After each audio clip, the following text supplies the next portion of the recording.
கடந்த நாட்களில் 8 காரியங்களை நம்ம கவனிச்சிருக்கிறோம். அந்த யோவான் 17ஆம் அதிகாரத்திலிருந்து ஒவ்வொன்றும் கர்த்தர் நமக்கு கற்றுக் கொடுத்த நல்ல ஜெபங்கள். எத்தனை பேர் கையை உயர்த்தி ஆமேன்னு சொல்ல முடியும்? நல்ல ஜெபத்தை கர்த்தர் கற்றுக் கொடுக்குறாரா? இந்த ஜெபத்தை கற்றுக்கிட்டு ஏதோ 21 நாள் நம்ம 21 தடவை நம்ம செய்த காரியமாக மாத்திரம் இதோட எப்போ செய்வோமோ அப்படின்னு இருந்துடக்கூடாது. ஒவ்வொரு நாளும் இந்த கற்றுக்கொண்ட இந்த ஜெப முறைகளை உங்கள் வாழ்க்கையில் சொல்லி சொல்லி ஜெபம் பண்ணுங்க. இன்னைக்கு ஆண்டவர் நமக்கு கற்றுக் கொடுக்குற இன்னொரு அற்புதமான ஜெப அனுபவம் 9ஆம் வசனத்தில் இருக்கு. நம்ம எல்லாரும் இணைந்து அந்த வார்த்தையை வாசிப்போமா? நான் அவர்களுக்காக வேண்டிக் கொள்கிறேன், உலகத்துக்காக வேண்டிக் கொள்ளாமல் நீர் எனக்கு தந்தவர்களுக்காக வேண்டிக் கொள்கிறேன், அவர்கள் உம்முடையவர்களாய். மறுபடியும் வாசிப்போமா? எல்லாரும் இயேசுநாதர் என்ன சொல்லி ஜெபம் பண்றாருன்னு பாருங்க. நம்ம வாசிப்போம், எல்லாரும் நம்ம இணைந்து வாசிப்போம். நான் அவர்களுக்காக வேண்டிக் கொள்கிறேன், உலகத்துக்காக வேண்டிக் கொள்ளாம நீர் எனக்கு தந்தவர்களுக்காக வேண்டிக் கொள்கிறேன், அவர்கள் உம்முடையவைகளாய் இருக்கிறார்கள். இன்னைக்கு ஆண்டவர் இயேசு கிறிஸ்து செய்த வேண்டிக் கொள்கிற வேண்டுதலை நம்முடைய வாழ்க்கையிலும் எப்படிப்பட்ட வேண்டுதலெல்லாம் நம்ம செய்யணும் என்பதை நம்ம இன்னைக்கு கவனிக்க இருக்கிறோம். ஏன்னா இயேசுநாதர் நமக்காக வேண்டுதல் செய்கிறாருன்னா அது ரொம்ப பவர்ஃபுல்லான வேண்டுதல். எத்தனை பேர் கையை உயர்த்தி இயேசு எனக்காக ஜெபம் பண்ணுறாருன்னா அது பவர்ஃபுல்லான ஜெபமா? ஜெபம் இல்லையா? நமக்காக நிறைய பேர் வேண்டுதல் செய்யலாம், நிறைய பேர் வேண்டுதல் செய்கிறாங்க. இந்த சபைக்காக தேவன் என்னை ஊழியனாக வைத்திருக்கனால உங்கள் ஒவ்வொருவருக்காக நான் வேண்டுதல் செய்கிறேன். உங்கள் குடும்பத்தில் பலர் உங்களுக்காக வேண்டுதல் செய்வாங்க. வேண்டுதல் செய்கிறதுக்குனே ஒரு இடங்குதே, நிறைய இடம் இருக்கே.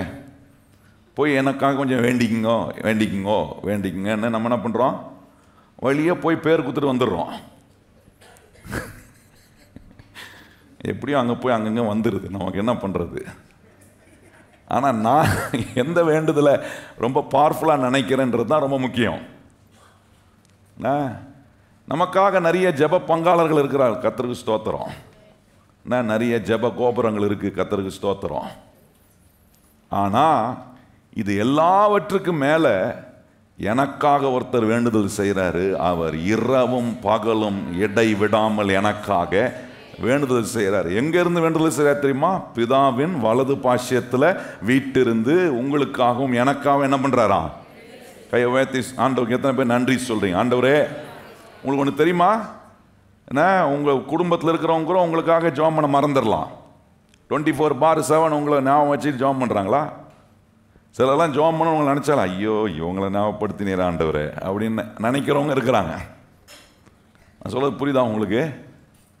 நம்ம என்ன குசும்புத்தனம் பண்ணாலும் நமக்காக ஜெபிக்கிற ஒரே தேவன் உண்டானால் நம்மளை ரட்சித்த ஆண்டவராகிய இயேசு கிறிஸ்து. நம்ம என்ன குசும்பு பண்ணாமலா இருக்கிறோம்? எவ்வளோ குசும்பு பண்ணுறோம், எவ்வளோ என்ன முரண்டு தனம் நமக்கு வருது. சில நேரம் நம்ம இவ்வளோ சத்தியத்தை கேட்டாலும் திருப்பியும் முரண்டு பண்ணிட்டு போகிறோம். ஆனாலும் இயேசுநாதர் பிதாவுடைய வலது பாஷையில் உட்காந்து ஆண்டவரே இதோ முரண்டு பண்ணுறாங்களே, இவங்க நம்முடைய பிள்ளைங்க தான், நம்ம ரட்சிக்க என்னுடைய ரட்சிப்பை அவங்களுக்கு நான் கொடுத்துருக்கிறேன். ஆண்டவரே அவர்களை கைவிட்டுறாதையும், அவர்களை மறந்துடாதையும், அவர்களை ஒதுக்கிறாதையும், அவர்களை ஆண்டவரே தண்டித்தராதையும் என்று சொல்லி நமக்காக ஒவ்வொரு வினாடியும் இடைவிடாமல் வேண்டுதல் செய்கிற ஒரு கர்த்தர் இருக்கிறார். இதனால தான் சங்கீதக்காரன் சொல்றான், இஸ்ரவேலை காக்கிற கர்த்தர் எப்படிப்பட்டவராக இருக்கிறாரா? உறங்குவதும் இல்லை. நான் தூங்கும் போதும் எனக்காக ஒருத்தர் வேண்டுதல் செய்கிறாரு, நான் முழிச்சிட்டு இருக்கும் போதும் எனக்காக ஒருத்தர் வேண்டுதல் செய்கிறாரு. அப்படி வேண்டுதல் செய்த இயேசுநாதர் தன் வாயால சொன்ன வார்த்தையை தான் இங்கே நம்ம கவனிக்கிறோம். பாருங்க, இந்த பிரார்த்தனை அப்படின்றது எல்லா மதங்களிலும் இருக்கிற ஒன்று. பல மதங்களில் பல வித்தியாசமான பிரார்த்தனைகள் செய்கிறார்கள். கிறிஸ்தவத்திலையும் நிறைய பிரார்த்தனைகள் செய்கிறோம். ஏன்னா ஜபத்திலே நிறைய ஜபத்தை கண்டுபிடிச்சி வச்சுக்கிறாங்க. பாருங்க, வாந்தி எடுக்கிற ஜபம், அம்மாசை ஜபம், எல்லாம் எப்படி தான் பேர் கண்டுபிடிக்கிறாங்கன்னு தெரியல. இயேசுநாதர் அப்படி எதுக்குமே எந்த ஜபத்துக்கும் பேர் கொடுக்கல. ஒரே ஒரு பேர் தான், இவர்கள் நீர் எனக்கு தந்த இவர்களுக்காக பிதாவே உம்மிடத்தில் நான் என்ன செய்கிறேன்? வேண்டுதல் செய்கிறேன். என்னென்ன சீசனுக்கு ஏற்ற மாதிரி ஜெபம் பேர்லாம் வந்துருச்சு. ஆண்டவர் சீசன் என்ன சீசன் வந்தாலும் சரி, என்ன நடந்தாலும் சரி, நமக்காக இடைவிடாமல் கர்த்தர் வேண்டுதல் செய்கிறார். கையை உயர்த்தி எத்தனை பேர் ஆண்டவருக்கு நன்றி சொல்லுங்க? நல்ல வலது கரத்தை உயர்த்தி எல்லாரும் இதை உணர்றீங்களா? உங்களுக்காக ஒருத்தர் வேண்டுதல் செய்கிறாருன்னு உணர்றீங்களா? அதில் பவர் இருக்குன்னு உணர்றீங்களா? அப்படின்னா கையை உயர்த்தி ஆண்டவருக்கு நன்றி சொல்லுங்க. ஆண்டவரே, எனக்காக ஆண்டவரே இடைவிடாமல் வேண்டுதல் செய்கிற என்னுடைய நல்ல தேவன் பிதாவின் வலது பாஷ்யத்தில் வீட்டிருந்து எனக்காக என்ன பண்றாராம்? அவரு வேண்டுதல் செய்கிறார். நம்மளை நேசிக்கிறார் பாருங்க. நம்மளை உருவாக்க அவர் செய்கிற வேண்டுதல், நான் சொல்றேன், என்ன உருவாக்கிக்கிட்டே இருக்கும். கையை உயர்த்தி சொல்லுங்க. இயேசுநாதர் பிதாவின் வலது பாஷ்யத்தில் உட்கார்ந்து எனக்காக வேண்டுதல் செய்ய இங்கே எனக்குள்ள உருவாக்கக்கூடிய வேலைகள் நடந்து கொண்டு இருக்கும். அப்ப கவனிச்சு பாருங்க. நிறைய பேர் நமக்கு ஜெபம் பண்ணலாம், நிறைய பேர்கிட்ட எனக்காக ஜெபம் பண்ணுங்கன்னு சொல்லலாம், அதெல்லாம் தப்பு இல்லை. ஆனா இயேசுநாதர் எனக்காக செய்கிற வேண்டுதல் மற்ற எல்லா ஜெபங்களை காட்டிலும் ரொம்ப வளமையான ஒரு ஜெபம். இயேசுநாதர் எப்படி வேண்டுதல் செய்கிறார்? 3 விதங்களில் நமக்காக வேண்டுதல் செய்யக்கூடிய நல்ல தேவனாக இருக்கிறார். இதெல்லாம் நம்ம அறிஞ்சு கொண்டாதான் ஜெபம் பண்ண வரும்போது கூட எந்த தயக்கம் இல்லாமல் வர முடியும். நான் ஜெபமே பண்ணலையே, நான் பைபிளே வாசிக்கலையே, அதனால இதை சாக்கா வச்சுக்கிட்டு நான் ஜெபம் பண்ணலனாலும் பைபிள் படிக்கலனாலும் பரவாயில்ல அப்படின்னு நம்ம அட்வான்டேஜாக எடுக்கல. வேதம் சொல்லுகிறது, கர்த்தர் உங்களுக்கு கொடுத்திருக்கிற கிருபையை நீங்க என்ன பண்ணாதீங்க, வீணடிக்காதீங்கன்னு சொல்றாரு. கிருபையின் காலத்தில் இருக்கிறனால இஷ்டம் போல கண்டபடி இருக்கிறதுக்கு இல்லை. இந்த கிருபையின் காலத்தில் நான் உணர்றேன், நான் இவ்வளோ மோசமான நிலையில் இருந்தாலும் எனக்காக வேண்டுதல் செய்ய ஒரு நல்ல தேவன் இருக்கிறாரு. அவரிடத்துல நான் வரணும், அவருடைய பாதத்தை பற்றி பிடிக்கணும். வெறும் இந்த ஜெப நாட்கள் மாத்திரமல்ல, ஒவ்வொரு நாளும் கர்த்தருடைய பாதத்தை அண்டி நான் வரும்போது நான் சொல்லுகிறேன், எனக்காக வேண்டுதல் செய்கிறவர் எனக்காக யாவையும் செய்ய அவர் வல்லவராயிருக்கிறார். கையை உயர்த்தி சொல்லுங்க. எனக்காக வேண்டுதல் செய்கிறவர் எனக்காக யாவையும். எல்லாம் அந்த வார்த்தையை சொல்லுங்க. நல்லா வாயை திறந்து கொஞ்சம் நல்லா சொல்லுங்க. ஆண்டவரை பார்த்து, ஆண்டவரே, எனக்காக வேண்டுதல் செய்கிறவர் எனக்காக யாவையும் செய்ய அவர் வல்லவராயிருக்கிறார். நமக்கு அந்த நம்பிக்கை வரணும் பாருங்க. எனக்கு வேண்டுதல் செய்கிறவர் சர்வ வல்லவர், அவர் எனக்காக யாவையும் செய்து முடித்திருக்கிறார். செய்ய வல்லவர் இல்ல, செய்து முடித்திருக்கிறதுனால தான் நான் சொல்றேன் அவர் செய்ய வல்லவர். கையை வைத்து சொல்லுங்க. எனக்காக அவர் செய்து முடித்திருக்கிறதுனால தான் இன்னைக்கு நான் சொல்றேன், அவர் எனக்காக எல்லாவற்றையும் செய்ய எப்படி இருக்கிறாரு? வல்லமை உள்ள தேவனா இருக்கிறார். இப்போ 3 காரியங்கள் தேவன் நமக்காக வேண்டுதல் செய்கிறது எவ்வளோ பவர்ஃபுல்லான ஒரு காரியம், எவ்வளோ பவர்ஃபுல்லான ஒரு பாத்திரமா கர்த்தர் நம்மளை பார்க்கிறாருன்னு இந்த ஒரு வேண்டுதலை நமக்கு அதை தெரியப்படுத்துது. நீங்க எப்படி உங்களை பார்க்குறீங்க, உங்களை சுற்றி இருக்கிறவங்க எப்படி பார்க்குறாங்க? நான் சொல்றேன், இன்னைக்கு இந்த சத்தியத்தின் மூலமாக ஒன்று அறிந்து கொள்ளணும். என்ன அவருடைய பார்வையில் விலையேற பெற்றவனாய் பார்க்கறதுனால தான் எனக்காக வேண்டுதல் செய்ய ஒரு தேவன் இருக்கிறார். கையை வைத்து சொல்லுங்க. என்ன கர்த்தர் விலையேற பெற்றவனா பார்க்கறதுனால எனக்காக அவர் என்ன செய்கிறாரு? ஒரு நாளும் உங்களை சாதாரணமாக அவர் நினைக்கிறதே இல்லை. கையை வைத்து சொல்லுங்க. என்ன நீர் ஒரு நாளும் சாதாரணமாக நினைக்கிறதே இல்லை. ஒவ்வொரு நாளும் நம்மளை ஆண்டவர் உண்டாக்கினவர், என் பிள்ளை எவ்வளோ விசேஷமான ஒரு பிள்ளை, என் பிள்ளைய கொண்டு நான் செய்ய விரும்புகிற காரியங்கள் மிக பெரிதாக இருக்கு, அதனால என் பிள்ளைக்காக நான் பிதாவிடத்தில் என்ன செய்கிறேன்? வேண்டுதல் செய்கிறேன். எந்த சோதனையும் நான் அகப்படாதபடிக்கு, எந்த துன்பத்திலே நான் அகப்பட்டு அதிலே மாட்டி முழிக்காதபடிக்கு எனக்காக அற்புதமான விதத்தில் தேவன் வேண்டுதல் செய்கிறார். 3 விதங்களில் நமக்கு வேண்டுதல் செய்யக்கூடிய தேவனாக இருக்கிறார். முதலாவது, அவர் நமக்காக ஒரு மீடியேட்டராக இருக்கிறார். அப்படின்னா மத்தியஸ்தராய் அவர் நமக்காக இருக்கிறார். 2வது, எப்படி நமக்காக வேண்டுதல் செய்கிறார்னா ஒரு அட்வொகேட்டை போல, அப்படின்னா பரிந்து பேசுகிறவராக நமக்காக வேண்டுதல் செய்கிறார். 3வது, அவர் நமக்கு எப்படி வேண்டுதல் செய்கிறார்னு சொன்னா இன்டர்செசர், அப்படின்னா வேண்டுதல் செய்கிற ஒரு தேவனாக இருக்கிறார். நமக்காக மத்தியஸ்தராக இருக்கிறார், நமக்காக பரிந்து பேசுகிறவராக இருக்கிறார், நமக்காக வேண்டுதல் செய்கிற ஒரு தேவனாக இருக்கிறார். இந்த 3 விதங்களில் கர்த்தர் நமக்காக ஒவ்வொரு முறையும் பரிந்து பேசுகிறார். இப்போ முதல் காரியம் பாருங்க, ஆண்டவர் சொல்றார், நான் உனக்கு என்னவா இருக்கிறேன்? மத்தியஸ்தராய் இருக்கிறேன். கையை வைத்து சொல்லுங்க. ஆண்டவர் எனக்காக வேண்டுதல் செய்யும் போது அவர் என்னவா இருக்கிறாரு? நடுவில் வந்து நின்றுறாரு. எனக்கு முன்பாக வந்து இயேசு நின்றுறாரு. தெரியுமா உங்களுக்கு? என்னை குறித்து பிதாவத்தில் சொல்லும் போது என்னிடத்துல என்னை குறித்து பிசாசு எல்லா குறையும் குற்றச்சாட்டுகளையும் கொண்டு வருவதுக்கு முன்னாடி வரான். ஆனால் அந்த குறைகள் குற்றச்சாட்டுகள் எல்லாம் மன்னிப்பதுக்கும் அதை மறைப்பதுக்கும் இயேசுநாதர் எனக்கு முன்பாக வந்து நின்று சொல்றாரு, இல்லை இல்லை, நான் என் பிள்ளைக்கு மத்தியஸ்தராய் நான் இருக்கிறேன் அப்படின்றார். எத்தனை பேர் அப்படி அனுபவிக்கிற கர்த்தருடைய பிள்ளை? அப்படி அனுபவிக்கிறனால தான் இங்கே வந்திருக்கிறோம். இல்லைன்னா இந்த நம்பிக்கை இல்லைன்னா இங்கே வந்திருக்கவே முடியாது. எனக்காக மத்தியஸ்தராக இருக்கிற ஒரு தேவன் இருக்கிறார். கையை உயர்த்தி சொல்லுங்க, எனக்காக மத்தியஸ்தராக ஒரு தேவன். ஏன் அவர் எனக்கு மத்தியஸ்தராக இருக்கணும் அப்படின்னா, நீங்கள் நல்லா கவனிச்சு பாருங்க, ஒருவரும் சேரக்கூடாத ஒளியில் வாசம் பண்ணுகிற தேவனுக்கு நம்மளை கொண்டு போய் அவரிடத்துல சேர்ப்பதுக்காக என்ன பண்றாருன்னா, அவர் நமக்காக மத்தியஸ்தராக இருக்கிறார். பாருங்க, வேதத்தில் நிறைய இடத்துல ஆண்டவர் எப்படி நமக்கு ஒரு நல்ல மத்தியஸ்தரா அவர் இருக்கிறார் என்பதை 1 தீமோத்தேயு 2ஆம் அதிகாரத்தில் கவனிச்சிங்கன்னா அங்கே சொல்கிற வார்த்தைகள் ரொம்ப அற்புதமாக இருக்கும். 1 தீமோத்தேயு 2ஆம் அதிகாரம் 4ஆம் வசனத்தை கவனிச்சு நாங்கள் சொல்றாரு, எல்லா மனுஷரும் ரட்சிக்கப்படவும் சத்தியத்தை அறிகிற அறிவை அடையவும் அவர் சித்தம் உள்ளவராய் இருக்கிறார். 5ஆம் வசனம், தேவன் ஒருவரே, தேவனுக்கும் மனுஷருக்கும் மத்தியஸ்தரும் ஒருவரே, எல்லாரையும் மீட்கும் பொருளாக தம்மை ஒப்பு கொடுத்த மனுஷன் ஆகிய கிறிஸ்து இயேசு அவரே இரண்டுக்கும் உரிய சாட்சி ஏற்ற. நல்லா கவனிச்சு பாருங்க, என்ன சொல்றாரு பாருங்க, மனுஷனுக்கு மத்தியஸ்தராய் நிற்கிற ஒரு தேவன் தான் இயேசுநாதர். நமக்காக ஒரு மத்தியஸ்தரா வந்து அங்க சொல்லியிருக்கு பாருங்க 4ஆம் வசனத்துல, ரட்சிப்பை உண்டாக்கக்கூடியது, ரட்சிப்பு உண்டாகுவதற்கு, தேவ சித்தத்தை நிறைவேற்றுவதற்கு, மனுஷனுக்கு மத்தியில நிற்பதுக்கு இயேசு கிறிஸ்து ஒரு மத்தியஸ்தரா அவர் வருகிறார். தம்மை ஒப்பு கொடுத்த ஒரு தேவனாய், மனுஷனுக்காக தன்னை ஒப்பு கொடுத்த ஒரு மத்தியஸ்தராய்.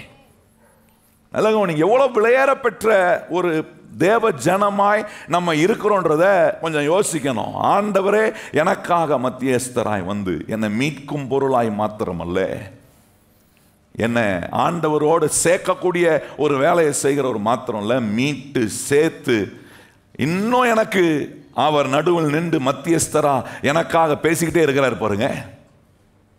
இந்த தேவனை நான் ரொம்ப விளையாடப்பட்ட ஒரு நிலையில் அனுபவிக்க வேண்டும். யோபு தன்னுடைய பிரச்சனை நடுவில் சொல்றான், எனக்கும் தேவனுக்கும் நடுவே ஒரு மனுஷன் இருந்து என் விஷயத்தை நான் சொல்லவும் அந்த மனுஷன் கொண்டு போய் தேவனிடத்துல விஷயம் சொல்றதுக்கு ஒரு ஆள் இருந்தா நலமா இருக்கும்ன்றான். நல்லா கவனித்து பாருங்க. இன்னைக்கு நம்ம அப்படி சொல்ல வேண்டியதில்லை, ஆண்டவரே தூது அனுப்புற ஆண்டவரே, நீர் கொஞ்சம் கேட்டுட்டு போய் கொஞ்சம் ரெக்கமெண்ட் பண்ணோம் ஆண்டவரே அப்படின்னு தூது அனுப்புறதுக்கெல்லாம் ஆள். யோபு அப்படிதான் சொல்றாரு, எனக்கு ஒரு தூது அனுப்புற ஒரு ஆள் நடுவில் இருந்தான்னு நல்லா இருந்திருக்குமே. ஏன்னா எனக்கு ஏராளமான பிரச்சனை, யார்கிட்ட போய் சொல்றது, எப்படி இந்த பிரச்சனையை தீர்க்கிறது, எனக்கும் தேவனுக்கும் அவர் செய்யறது நான் போய் கொண்டிருக்கிற நிலையெல்லாம் பார்க்கும்போது சில நேரம் வாக்குவாதம் வருது. இதுக்கு யாராவது ஒருத்தர் ஆண்டவரிடத்துல போய் சொல்றதுக்கு இருப்பாங்களா? ஏன்னா அவரிடத்துல பேசுறதுக்கு எனக்கு தைரியம் இல்லை. யோபு 9ஆம் அதிகாரம் 32ஆம் வசனத்திலிருந்து 35ஆம் வசனம் வரைக்கும் கவனிச்சிங்கன்னா இந்த கான்வர்சேஷன் போது யோபு கேட்கிறார், ஒரு எனக்கும் தேவனுக்கும் நடுவே ஒரு மனுஷன் இருந்தா நல்லமா இருக்குமே. ஆனா இங்கே புதிய ஏற்பாட்டு விசுவாசிகளுக்கு சொல்றாரு, கேட்கறதுக்கு முன்னாடி அவரே வந்து நின்றுட்டார் நமக்கு மத்தியஸ்தரா. அவர் நமக்கு நடுவே மனுஷருக்காக வந்த ஒரே மத்தியஸ்தர் ஆண்டவராகிய இயேசு கிறிஸ்து. கையை உயர்த்தி சொல்லுங்க, எனக்காக மத்தியஸ்தரா வந்த ஒரே தேவன் ஆண்டவராகிய இயேசு கிறிஸ்து. கையை உயர்த்தி சொல்லுங்க, எல்லாம் இந்த சத்தியம் உள்ள போனோம். எனக்காக மத்தியஸ்தராய் வந்த ஒரே தெய்வம் ஆண்டவராகிய இயேசு கிறிஸ்து மாத்திரம்தான் மனுஷனுக்காக வந்த தெய்வங்க. வேற எதையுமே அதுல முக்கியப்படுத்த கூடிய காரியத்தில் இதை ரொம்ப ஆணித்தரமா முக்கியப்படுத்தலாம். தேவன் தம்முடைய சித்தத்தை நிறைவேற்ற வந்தார், பிதாவுடைய வேலையை செய்ய வந்தார், அதெல்லாம் உண்மைதான். ஆனா மனுஷனுக்காக வந்த ஒரே தேவன் நம்முடைய ஆண்டவராகிய இயேசு. கையை உயர்த்தி சொல்லுங்க. அதனாலதான் மனுஷன் கெட்டு போக கர்த்தர் இடம் கொடுக்கறது இல்லை. இன்னைக்கு நம்ம வாழ்க்கை கெட்டு போக அவர் இடம் கொடுக்கறது இல்லை. சிக்கல்ல போய் மாட்டிக்கிட்டு இருக்க கர்த்தர் இடம் கொடுக்க வந்துடுறாரு மத்தியஸ்தர் நடுவில் நின்று. நல்லா கவனிங்க. குடும்பத்தில் சிலர்லாம் அப்படி இருப்பாங்க பாருங்க, பெரியவங்கன்னு சொல்லுவாங்க. என்ன செய்வாங்க, ஏதாவது பிரச்சனைனா என்ன பண்ணுவாங்க, அவங்ககிட்ட கொண்டு போயிடுவாங்க. இந்த காலத்தில் கொண்டு போகிறது இல்லை, அந்த காலத்தில் கொண்டு போனாங்க. நாங்களாம் அந்த காலத்தில் இல்லை பாஸ்டர், இந்த காலத்தில் வாழ்கிறோம் அப்படின்னீங்கன்னா உங்களுக்கு சொல்கிறேன், இந்த காலத்தில் ஒருத்தர் இருக்கிறார், நம்ம உண்டாக்கின கர்த்தர் மத்தியஸ்தரா வந்து நிற்பார் நடுவில். இன்விசிபிளாக இருக்கும், அவர் காணக்கூடியவராக இருக்க மாட்டார். ஆனால் இன்விசிபிளாக நமக்கு நடுவே மத்தியஸ்தராக வந்து நின்று என்ன சரி செய்யணும், என்ன சரி செய்வார், என்ன தேவனத்தில் சரி செய்யணும்னா அதற்கான காரியத்தை சரி செய்யக்கூடிய ஒரு மத்தியஸ்த, மனுஷனுக்காக நடுவில் நின்று தேவனிடத்தில் உரிமையோடு பேசக்கூடிய ஒரு மத்தியஸ்தர் நம்முடைய ஆண்டவராக இயேசு கிறிஸ்து என்னுடைய ஆண்டவராக என்னுடைய இரட்சகராக இருக்கிறாரு. எத்தனை பேர் அதை நினைச்சு ஆண்டவருக்கு நன்றி சொல்றீங்க? ஆண்டவரே, எனக்கு நீ இரட்சகராய் கிடைத்தது நான் செஞ்ச புண்ணிய ஆண்டவரே. எத்தனை பேர் அப்படி சொல்றீங்க? ஆண்டவரே, எனக்கு மத்தியஸ்தராய் நிற்கிற நீர் என் இரட்சகராய் என் ஆண்டவராய் எனக்கு கிடைத்தது, நான் ஆண்டவரே இந்த உலகத்தில் அதை மிகப்பெரிய பெரிய புண்ணியமா நினைக்கிறேன். இன்னைக்கு கடவுளுக்கு போய் எத்தனையோ புண்ணியம் செய்யணும்னு நிறைய பேர் நினைச்சு போறாங்க. கடவுள் சொல்றாரு, நீ ஒரு புண்ணியமும் எனக்கு செய்ய வேண்டியாம், நான் தான் உனக்கு என்ன செய்ய முடியும், புண்ணியம் செய்கிற தேவனாக இருக்கிறேன். என்ன செஞ்சிருக்கிறாரு? வந்துட்டார், இறங்கி வந்து உங்களுக்கும் எனக்கும் உங்களுக்கும் தேவனுக்கும் நடுவே ஒரு மத்தியஸ்தர். இல்லைன்னா தேவன் நம்மளை நேராக பார்த்தாருன்னு வச்சிங்க, இயேசுநாதர் மாத்திரம் மத்தியஸ்தராக இல்லாமல் நம்மளை தேவன் நேராக சந்திப்பார்னா நான் சொல்கிறேன், நம்மளாம் பஸ்பமாகி போயிருப்போம். இன்னைக்கு இந்த இடத்துல உட்கார்ந்துருப்போமா? இன்னைக்கு இப்படி உட்கார்ந்து ஆண்டவரை நம்ம ஆராதிக்க முடியுமா? அவரை உயர்த்த முடியுமா? நம்மளாம் ஆள் அட்ரஸே இல்லாமல் போயிருப்போம். ஆனால் இன்னைக்கு நம்மளை ஒரு ஆளாக்கி நமக்கு ஒரு அட்ரஸை கொடுத்து நம்முடைய வாழ்க்கையை உருவாக்கி நம்மளை கொண்டு இன்னும் தேவன் தம்முடைய திட்டத்தை நிறைவேற்றுகிறார்னா அதுக்கு ஒரே காரணம், இயேசு எனக்கு நடுவே மத்தியஸ்தராக இருக்கிறார். கையை உயர்த்தி சொல்லுங்க, இயேசு எனக்கு நடுவே என்னவா இருக்கிறாரு?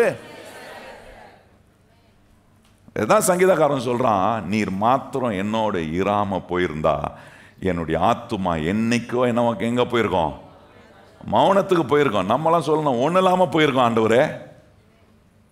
இன்னைக்கு ஒன்றும் இல்லாமல் போகாம ஏதோ என்ன கர்த்தர் இன்றைக்கு கெதியாக்கி அற்புதமாய் நடத்தி வருகிறார்னா அதுக்கு ஒரே ஒரு ஆதாரம், நான் தெய்வமாய் கொண்டிருக்கிற என் இயேசு எனக்கு மத்தியஸ்தராக இருக்கிறார். சொல்லுங்க கையை உயர்த்தி, இயேசு எனக்கு தெய்வமாக ஆண்டவராக இரட்சகராக இருக்கிறதினால அவர் எனக்கு மத்தியஸ்தராக இருந்து இன்னும் ஆண்டவர் என்ன கொண்டு செய்ய விரும்பக்கூடிய வேலையை செய்யறதுக்கான திராணிய பலனை நமக்கு கொடுத்துட்டே இருக்கிறார். பாருங்க, எவ்வளவு குறை வந்தாலும் திருப்பியும் பலன் கொடுக்கிறாரு, குறைகளை மன்னிக்கிறாரு, பாவங்களை மன்னிக்கிறாரு, பாவத்தை அறிக்கை செய்யணும்னு நமக்குள்ள இருந்து உணர்த்துறாரு, மத்திய சொல்லித்தராரு, இந்த பாவம் உனக்கு இருக்கு, இந்த பாவத்தை அறிக்கை, இதெல்லாம் ஆண்டவர் நமக்கு சொல்லித்தராரு. பாருங்க, அப்போ தேவன் நமக்கு மத்தியஸ்தராய் இருப்பது அது மிகப்பெரிய ஆசீர்வாதம். கையை உயர்த்தி சொல்லுங்க, இயேசு எனக்கு மத்தியஸ்தராய் இருப்பது. நல்லா கையை உயர்த்தி சொல்லணும், இயேசு எனக்கு மத்தியஸ்தராய் இருப்பது. எத்தனை பேர் அதை ஆசீர்வாதமா நினைக்கிறீங்க? அது மிகப்பெரிய ஆசீர்வாதம். பாருங்க, இந்த மத்தியஸ்தராக இருக்கிறவர் வெறும் மனுஷனா மாத்திரம் இருக்கக்கூடாது, அவர் தெய்வத்துவமாகவும் இருக்கணும். ஏன் மனுஷனாகவும் இருக்கணும், அவர் தெய்வமா இருக்கணும்னா, மனுஷனா இருக்கும்போது தான் என் குறைகள், என்னுடைய கஷ்டங்கள், என்னுடைய தவிப்பு, என்னுடைய இயலாமையெல்லாம் அவர் புரிந்து கொள்ளக்கூடியவராக இருக்கிறார். தேவன் நம்முடைய ஏழாமையை புரிந்து கொள்ளும் போது ஆண்டவர் அந்த ஏழாமையில் அவர் தம்முடைய தெய்வத்துவத்தின் வல்லமையை நமக்கு நடுவே நின்று காண்பித்து நம்மளை காப்பாற்றுகிறார்.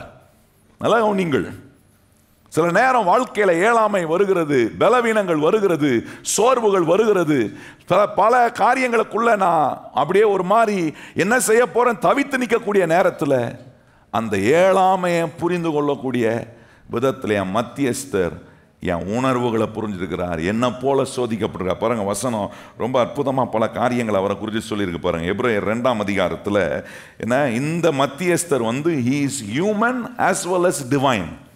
இவர் ஆண்டவர் இந்த மத்தியஸ்தர் எப்படி இருக்காருன்னா மனுஷனாகவும் வந்தார், மனுஷனாக இருந்தபோது தேவனாகவும் அவர் இருந்தார். அதுதான் அவருக்கு பிதாவானவர் எப்படி பேர் கொடுத்துருக்கிறாருன்னா மனுஷகுமாரனும் தேவகுமாரனுமா இருந்தாரா. நல்லா கவனிங்க, இந்த மத்தியஸ்தர் எப்படிப்பட்டவர்? வெறும் மனுஷனா மாத்திரம் இருந்துட்டு போல, மனுஷனுக்கு சமமா இருந்துட்டு போகக்கூடிய விதத்தில் வரல. இந்த மனுஷனுக்கு மனுஷகுமாரனாகவும் தேவகுமாரனாகவும் இருந்தார். கையை உயர்த்தி சொல்லுங்க, நம்முடைய மத்தியஸ்தர் மனுஷகுமாரனாகவும் தேவகுமாரனா இருந்தா. அதனாலதான் நம்ம மனுஷனை புரிஞ்சிக்க முடியுது, தேவனையும் அவர் புரிஞ்சுக்கிட்டு இந்த மனுஷனை தேவனோட ஒன்னாக்குறதுக்கு நடுவில் நின்று அவர் 2 வேலையும் செய்யறாரு. நல்லா கவனிங்க, ரொம்ப முக்கியமானது. மனுஷகுமாரனா தேவகுமாரனா மனுஷனை புரிஞ்சிக்க வேண்டியதை புரிஞ்சுக்கிறாரு. மனுஷன்கிட்ட குறைலாம் தெரிஞ்சுக்கிறாரு. என்னெல்லாம் பிரச்சனை, அவனுக்கு என்னெல்லாம் வேதனை, எங்கே விழுறான், எந்த இடத்துல அவனுக்கு பிரச்சனை, அதெல்லாம் அறிந்து தேவன் யார், தேவன் என்ன எதிர்பார்க்கிறார், மனுஷங்கிட்ட இருந்து என்ன பரிசுத்தத்தை எதிர்பார்க்கிறார், எப்படி வாழணும்னு எதிர்பார்க்கிறார், இது 2த்தையும் அவர் புரிஞ்சு வச்சுக்கிறதுனால நடுவில் நின்று மனுஷனையும் கொண்டு வந்து சேர்க்கிறாரு, தேவனையும் மனுஷங்கிட்ட கொண்டு வந்து சேர்ப்பதுக்கான ஒரு மத்தியஸ்தரா இயேசு எனக்காக இருக்கிறார். எத்தனை பேர் கையை உயர்த்தி ஆண்டவர் நன்றி சொல்லி. நான் சொன்ன அந்த டிஃபரன்ஸ் புரிஞ்சிச்சா? நடுவில் நின்று அவர் என்ன வேலை செய்ய தெரியுதா? இங்க இருக்கிற எண்ணெயை இழுக்கிறாரு. தேவனை கோவப்படாதபடிக்கு, நம்ம மேல எரிச்சல் கொள்ளாதபடிக்கு, இன்னும் நீடிய பொறுமை உள்ளவராய், இன்னும் இரக்கம் உள்ளவராய், இன்னும் மன்னிக்க கூடிய ஒரு ஆண்டவராய் இருக்கும்படி தேவகுமாரனா நம்மிடத்துல தேவன் வரும்போது அவர் தம்முடைய கோபத்தை வெளிப்படுத்தாதபடிக்கு நமக்கு முன்பாக வந்து நின்று, இல்ல இல்ல ஆண்டவரே, இது நீர், இவர்களை நீர் எனக்கு கொடுத்த பிள்ளைகளப்பா, இவர்களை நீ தண்டிக்க கூடாது என்று சொல்லி ஒரு மனுஷகுமாரனா மனுஷனை காப்பாற்றக்கூடிய ஒரு நிலையில வந்து நிற்கிறாரு.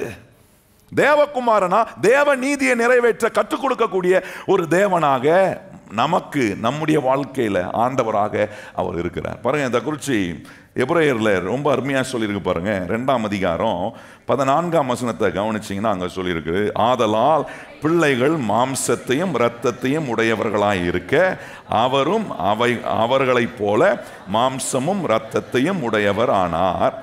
மரணத்துக்கு அதிகாரியாகிய பிசாசானவனை தமது மரணத்தினாலே அழிக்கும்படி ஜீவ காலமெல்லாம் மரண பயத்தினாலே அடிமைத்தனத்துக்கும் உள்ளானவர்கள் யாவரையும் விடுதலை பண்ணும்படிக்கு அப்படியானார். அங்க சொல்லியிருக்க, ஆதலால் அவர் தேவ தூதர்களுக்கு உதவியாய் கை கொடுக்க வராமல் ஆபிரகாம் சந்ததிக்கு உதவியாக கை கொடுக்க வந்தார்.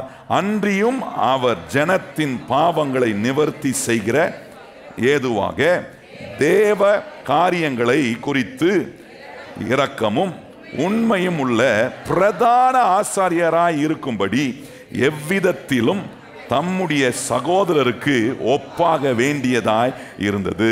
ஆதலால் அவர் தாமே சோதிக்கப்பட்டு பாடுபட்டதினாலே அவர் சோதிக்கப்படுகிறவர்களுக்கு உதவி செய்ய. நல்லா கவனிங்க, அந்த வார்த்தை 18ஆம் வசனம் ரொம்ப முக்கியமான வார்த்தை. சொல்லியிருக்கு பாருங்க, ஆதலால் அவர் தாமே சோதிக்கப்பட்டு பாடுபட்டதினாலே அவர் சோதிக்கப்படுகிறவர்களுக்கு உதவி செய்ய. கையை உயர்த்தி சொல்லுங்க, நமக்கு என்ன செய்யக்கூடிய மத்தியஸ்தரா இருக்கிறாரு? சோதிக்கப்பட்டாரு, பாடுபட்டாரு. எதற்காக? அவருக்கு வந்த சோதனையா? அவருக்கு வந்த பாடா?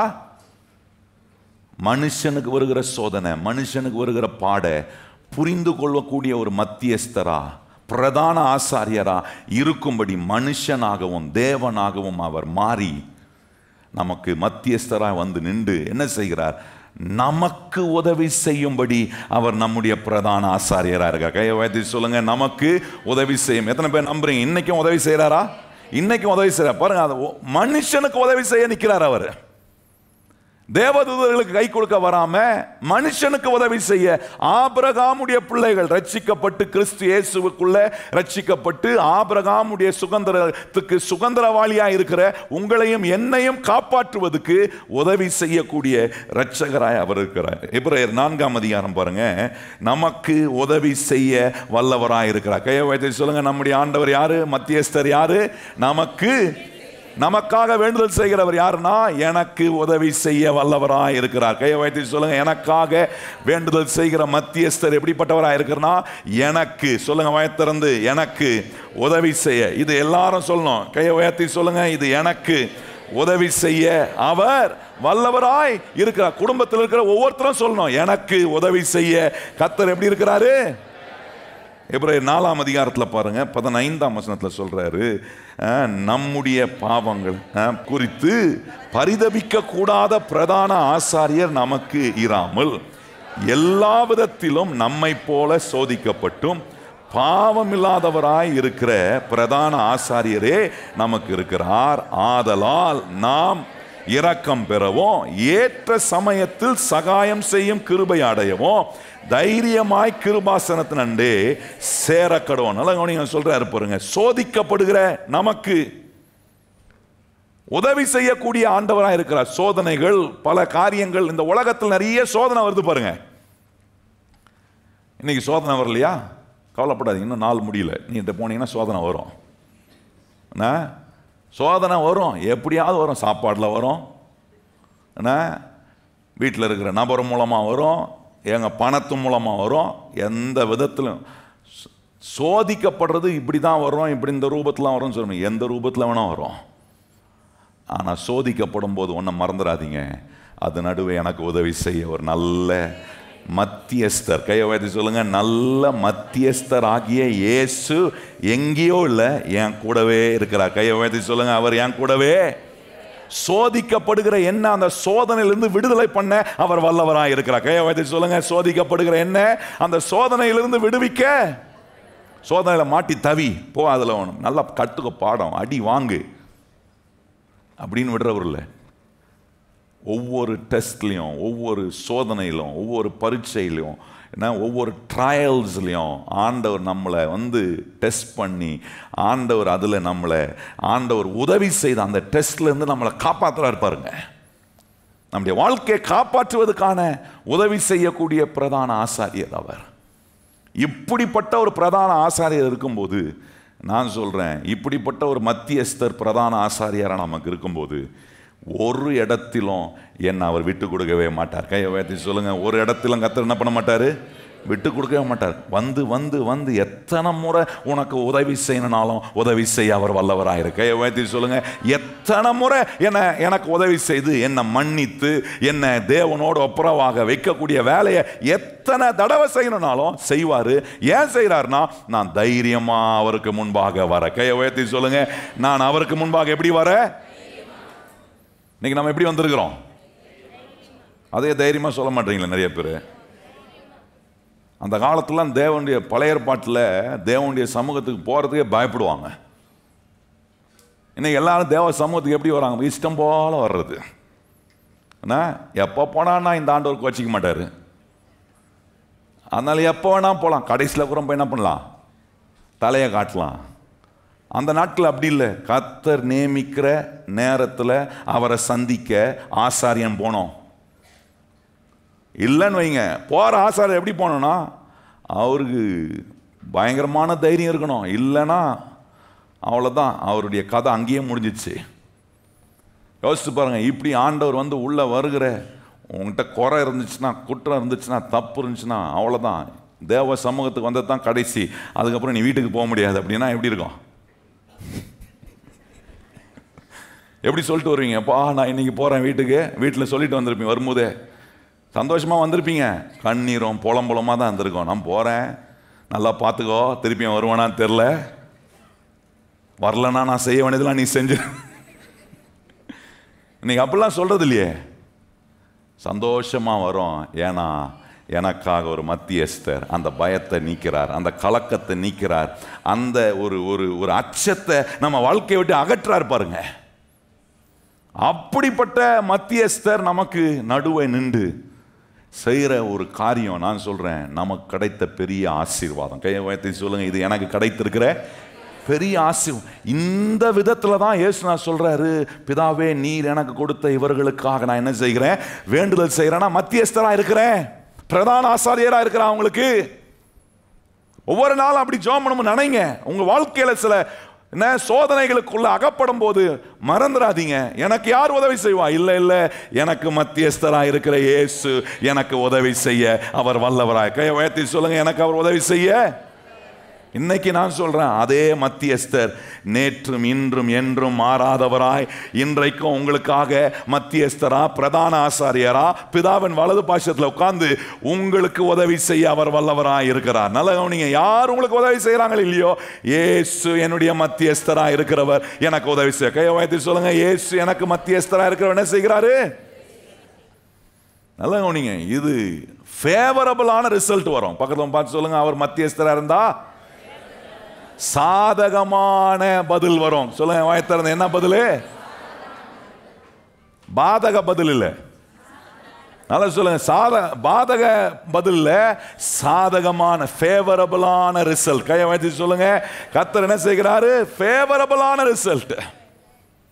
அதான் வேதம் சொல்லுகிறது. கர்த்தர் தேவ தயவையும் மனுஷ தயவையும் நமக்கு என்ன பண்ணுகிறாராம்?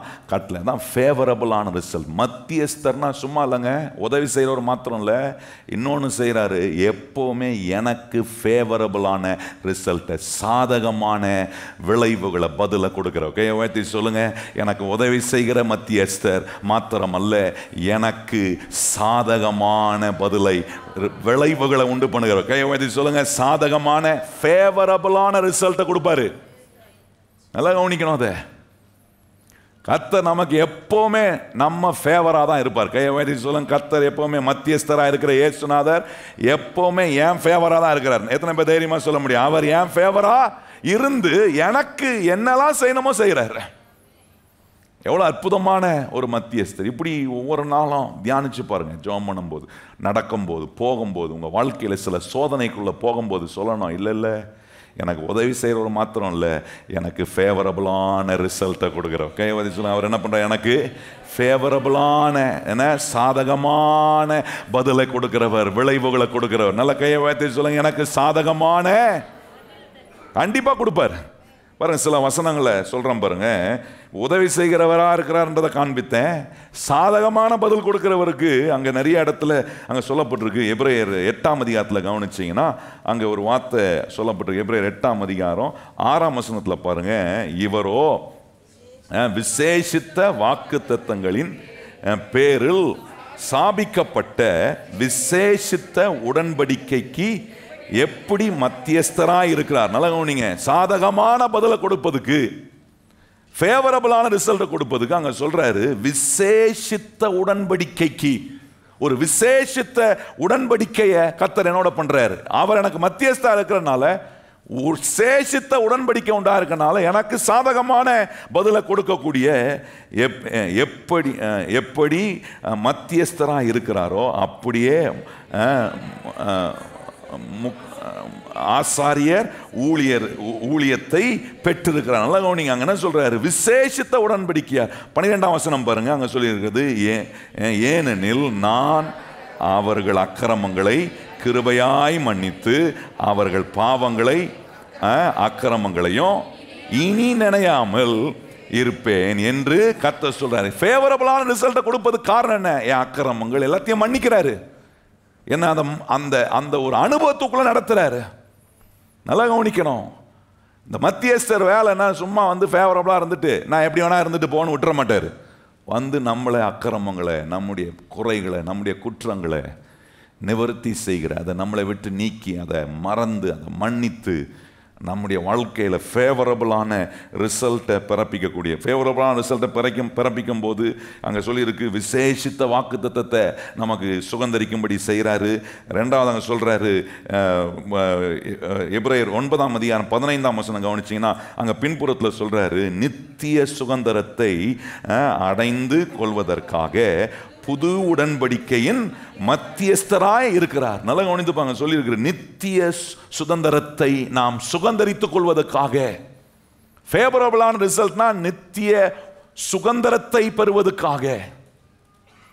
இப்படிப்பட்ட விதத்தில் நமக்கு அவர் மத்தியஸ்தராக இருக்கிறார். பாருங்க, இன்னொரு காரியம் சொல்லியிருக்கு, அவர் நமக்கு ஃபேவரபிளான ரிசல்ட்டை கொடுக்கும்போது எபிரேயர் 12ஆம் அதிகாரம் 24ஆம் வசனம் சொல்லியிருக்கிறது, புது உடன்படிக்கையின் மத்தியஸ்தராகிய இயேசுவினிடத்துக்கும் ஆபேலுடைய ரத்தம் பேசுகிறதை பார்க்கிலும் நன்மையானவைகளை பேசுகிற ரத்தமாகிய தெளிக்கப்படும் ரத்தத்தினிடத்துக்கு வந்து சேர்ந்தீர்கள். நல்லா கவனிங்க, என்ன சொல்றாரு? ஃபேவரபிளான, நன்மையானதை பேசுறாரு. அதனால ஃபேவரபிளான ரிசல்ட், சாதகமான விளைவுகள் வருவது காரணம் நன்மையானதை பேசுற ஒரு மத்தியஸ்தர் எனக்காக ரத்தம் சிந்தி இருக்கிறார். நான் சொல்றேன், அவர் எனக்கு உதவி செய்வாரா? எத்தனை பேர் சொல்றீங்க இந்த மத்தியஸ்தர் நிச்சயமா எனக்கு உதவி செய்வார்? எத்தனை பேர் விசுவாசிக்கிறீங்க? எனக்காக தான் அவர் உதவி செய்வார். கையை வைத்து சொல்லுங்க, எனக்கு அவர் நிச்சயமாய் உதவி செய்வார். உதவி செய்கிறவர் மாத்திரம் இல்லை, அவர் எனக்கு ஃபேவரபிளான ரிசல்ட்டை, சாதகமான விளைவுகளை கர்த்தர் நிச்சயமாய் கொடுக்கக்கூடிய தேவனாய் இருக்கிறார். அப்படி செய்யும் போது பாருங்க, ஒரு இடத்துல உதாரணமா சில காரியங்களை சொல்லணும்னா, லூக்கா சுவிசேஷம் 7ஆம் அதிகாரம் 13ஆம் வசனத்தையும் 14ஆம் வசனத்தை கவனிச்சீங்கன்னா, அந்த நாயின் ஒரு விதவைக்கு இருந்த அவனுடைய மகன் மரித்து போன போது இந்த மத்தியஸ்தரா இருக்கிறவர் எப்படி உதவி செய்கிறாருன்னு காட்டுறாரு பாருங்க. எப்படி ஃபேவரபிளான ரிசல்ட்டையும் வல்லமையான விதத்தில் உதவி செய்யக்கூடிய தேவனா இருக்கிறார் என்பதை இங்கே அவருடைய ஸ்பாபத்தை நம்ம அறிந்து கொள்றோம். மத்தியஸ்தரா நமக்கு இருக்கிற இயேசுநாதர் எப்படிப்பட்ட ஸ்பாபம் உள்ளவரா இருக்கிறார் பாருங்க. 7ஆம் அதிகாரம் 13ஆம் வசனம் வாசிப்போமா? கர்த்தர் அவளை பார்த்து அவள் மேல் மனதுருகி அழாதே என்று சொல்லி கிட்ட வந்து பாடையை தொட்டார். அதை சுமந்தவர்கள் நின்றார்கள். அப்பொழுது அவர், வாலிபனே எழுந்திரு என்று அவனுக்கு சொல்லுகிறேன் என்றார். நல்லா கவனிச்சு பாருங்க, என்ன பண்றாரு? அவள் மேல் மனதுருகி. மத்தியஸ்தரா இருக்கிறவர் நமக்கு உதவி செய்ய வல்லவரா இருக்கிறார்னா, நமக்கு என்ன வேணுமோ, என்ன நமக்கு தேவைப்படுகிறதோ அதை நமக்கு கொடுப்பதுக்கான விதத்தில் நமக்கு உதவி செய்கிறார். இந்த விதவைக்கு என்ன வேணும்? தம் பிள்ளை வேணும்.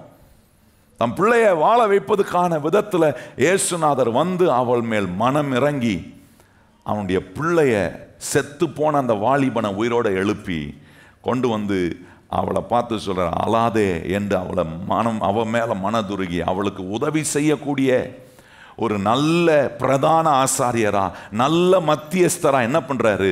அவளுக்கு தேவையானதை கொண்டு வந்து அவட்ட கொடுக்கிறார் பாருங்க. நான் சொல்றேன், இன்னைக்கும் எனக்கு மத்தியஸ்தரா இருக்கிற இயேசு எனக்கு தேவையானதை கொண்டு வந்து எனக்கு கொடுப்பார். கையை உயர்த்தி சொல்லுங்க, எனக்கு தேவையானதை எனக்கு அவர் கொண்டு வந்து கொடுக்கக்கூடிய, உதவி செய்யக்கூடிய மத்தியஸ்தரா இருக்கிறார். இன்னொரு இடத்துல கவனிச்சீங்கன்னா, அங்கே யோவான் சுவிசேஷம் 8ஆம் அதிகாரத்தில் 11ஆம் வசனத்தில் பாருங்க, இப்போ ஃபேவரபிளான ரிசல்ட்டை கொடுக்குறாரு. ஒரு ஸ்திரீ என்ன விபச்சாரத்தில் அகப்பட்டு எல்லாரும் கொண்டு வந்து அவன் மேல குற்றச்சாட்டை வைக்கும்போது இயேசுநாதர் சொல்றார், உங்களில் பாவம் இல்லாதவன் முதல் கல்லை எரிய கடவன் சொன்ன உடனே ஒருத்தன் கூட கல்லை எறியாம போயிட்டான். 11ஆம் வசனத்தில் இருக்கு.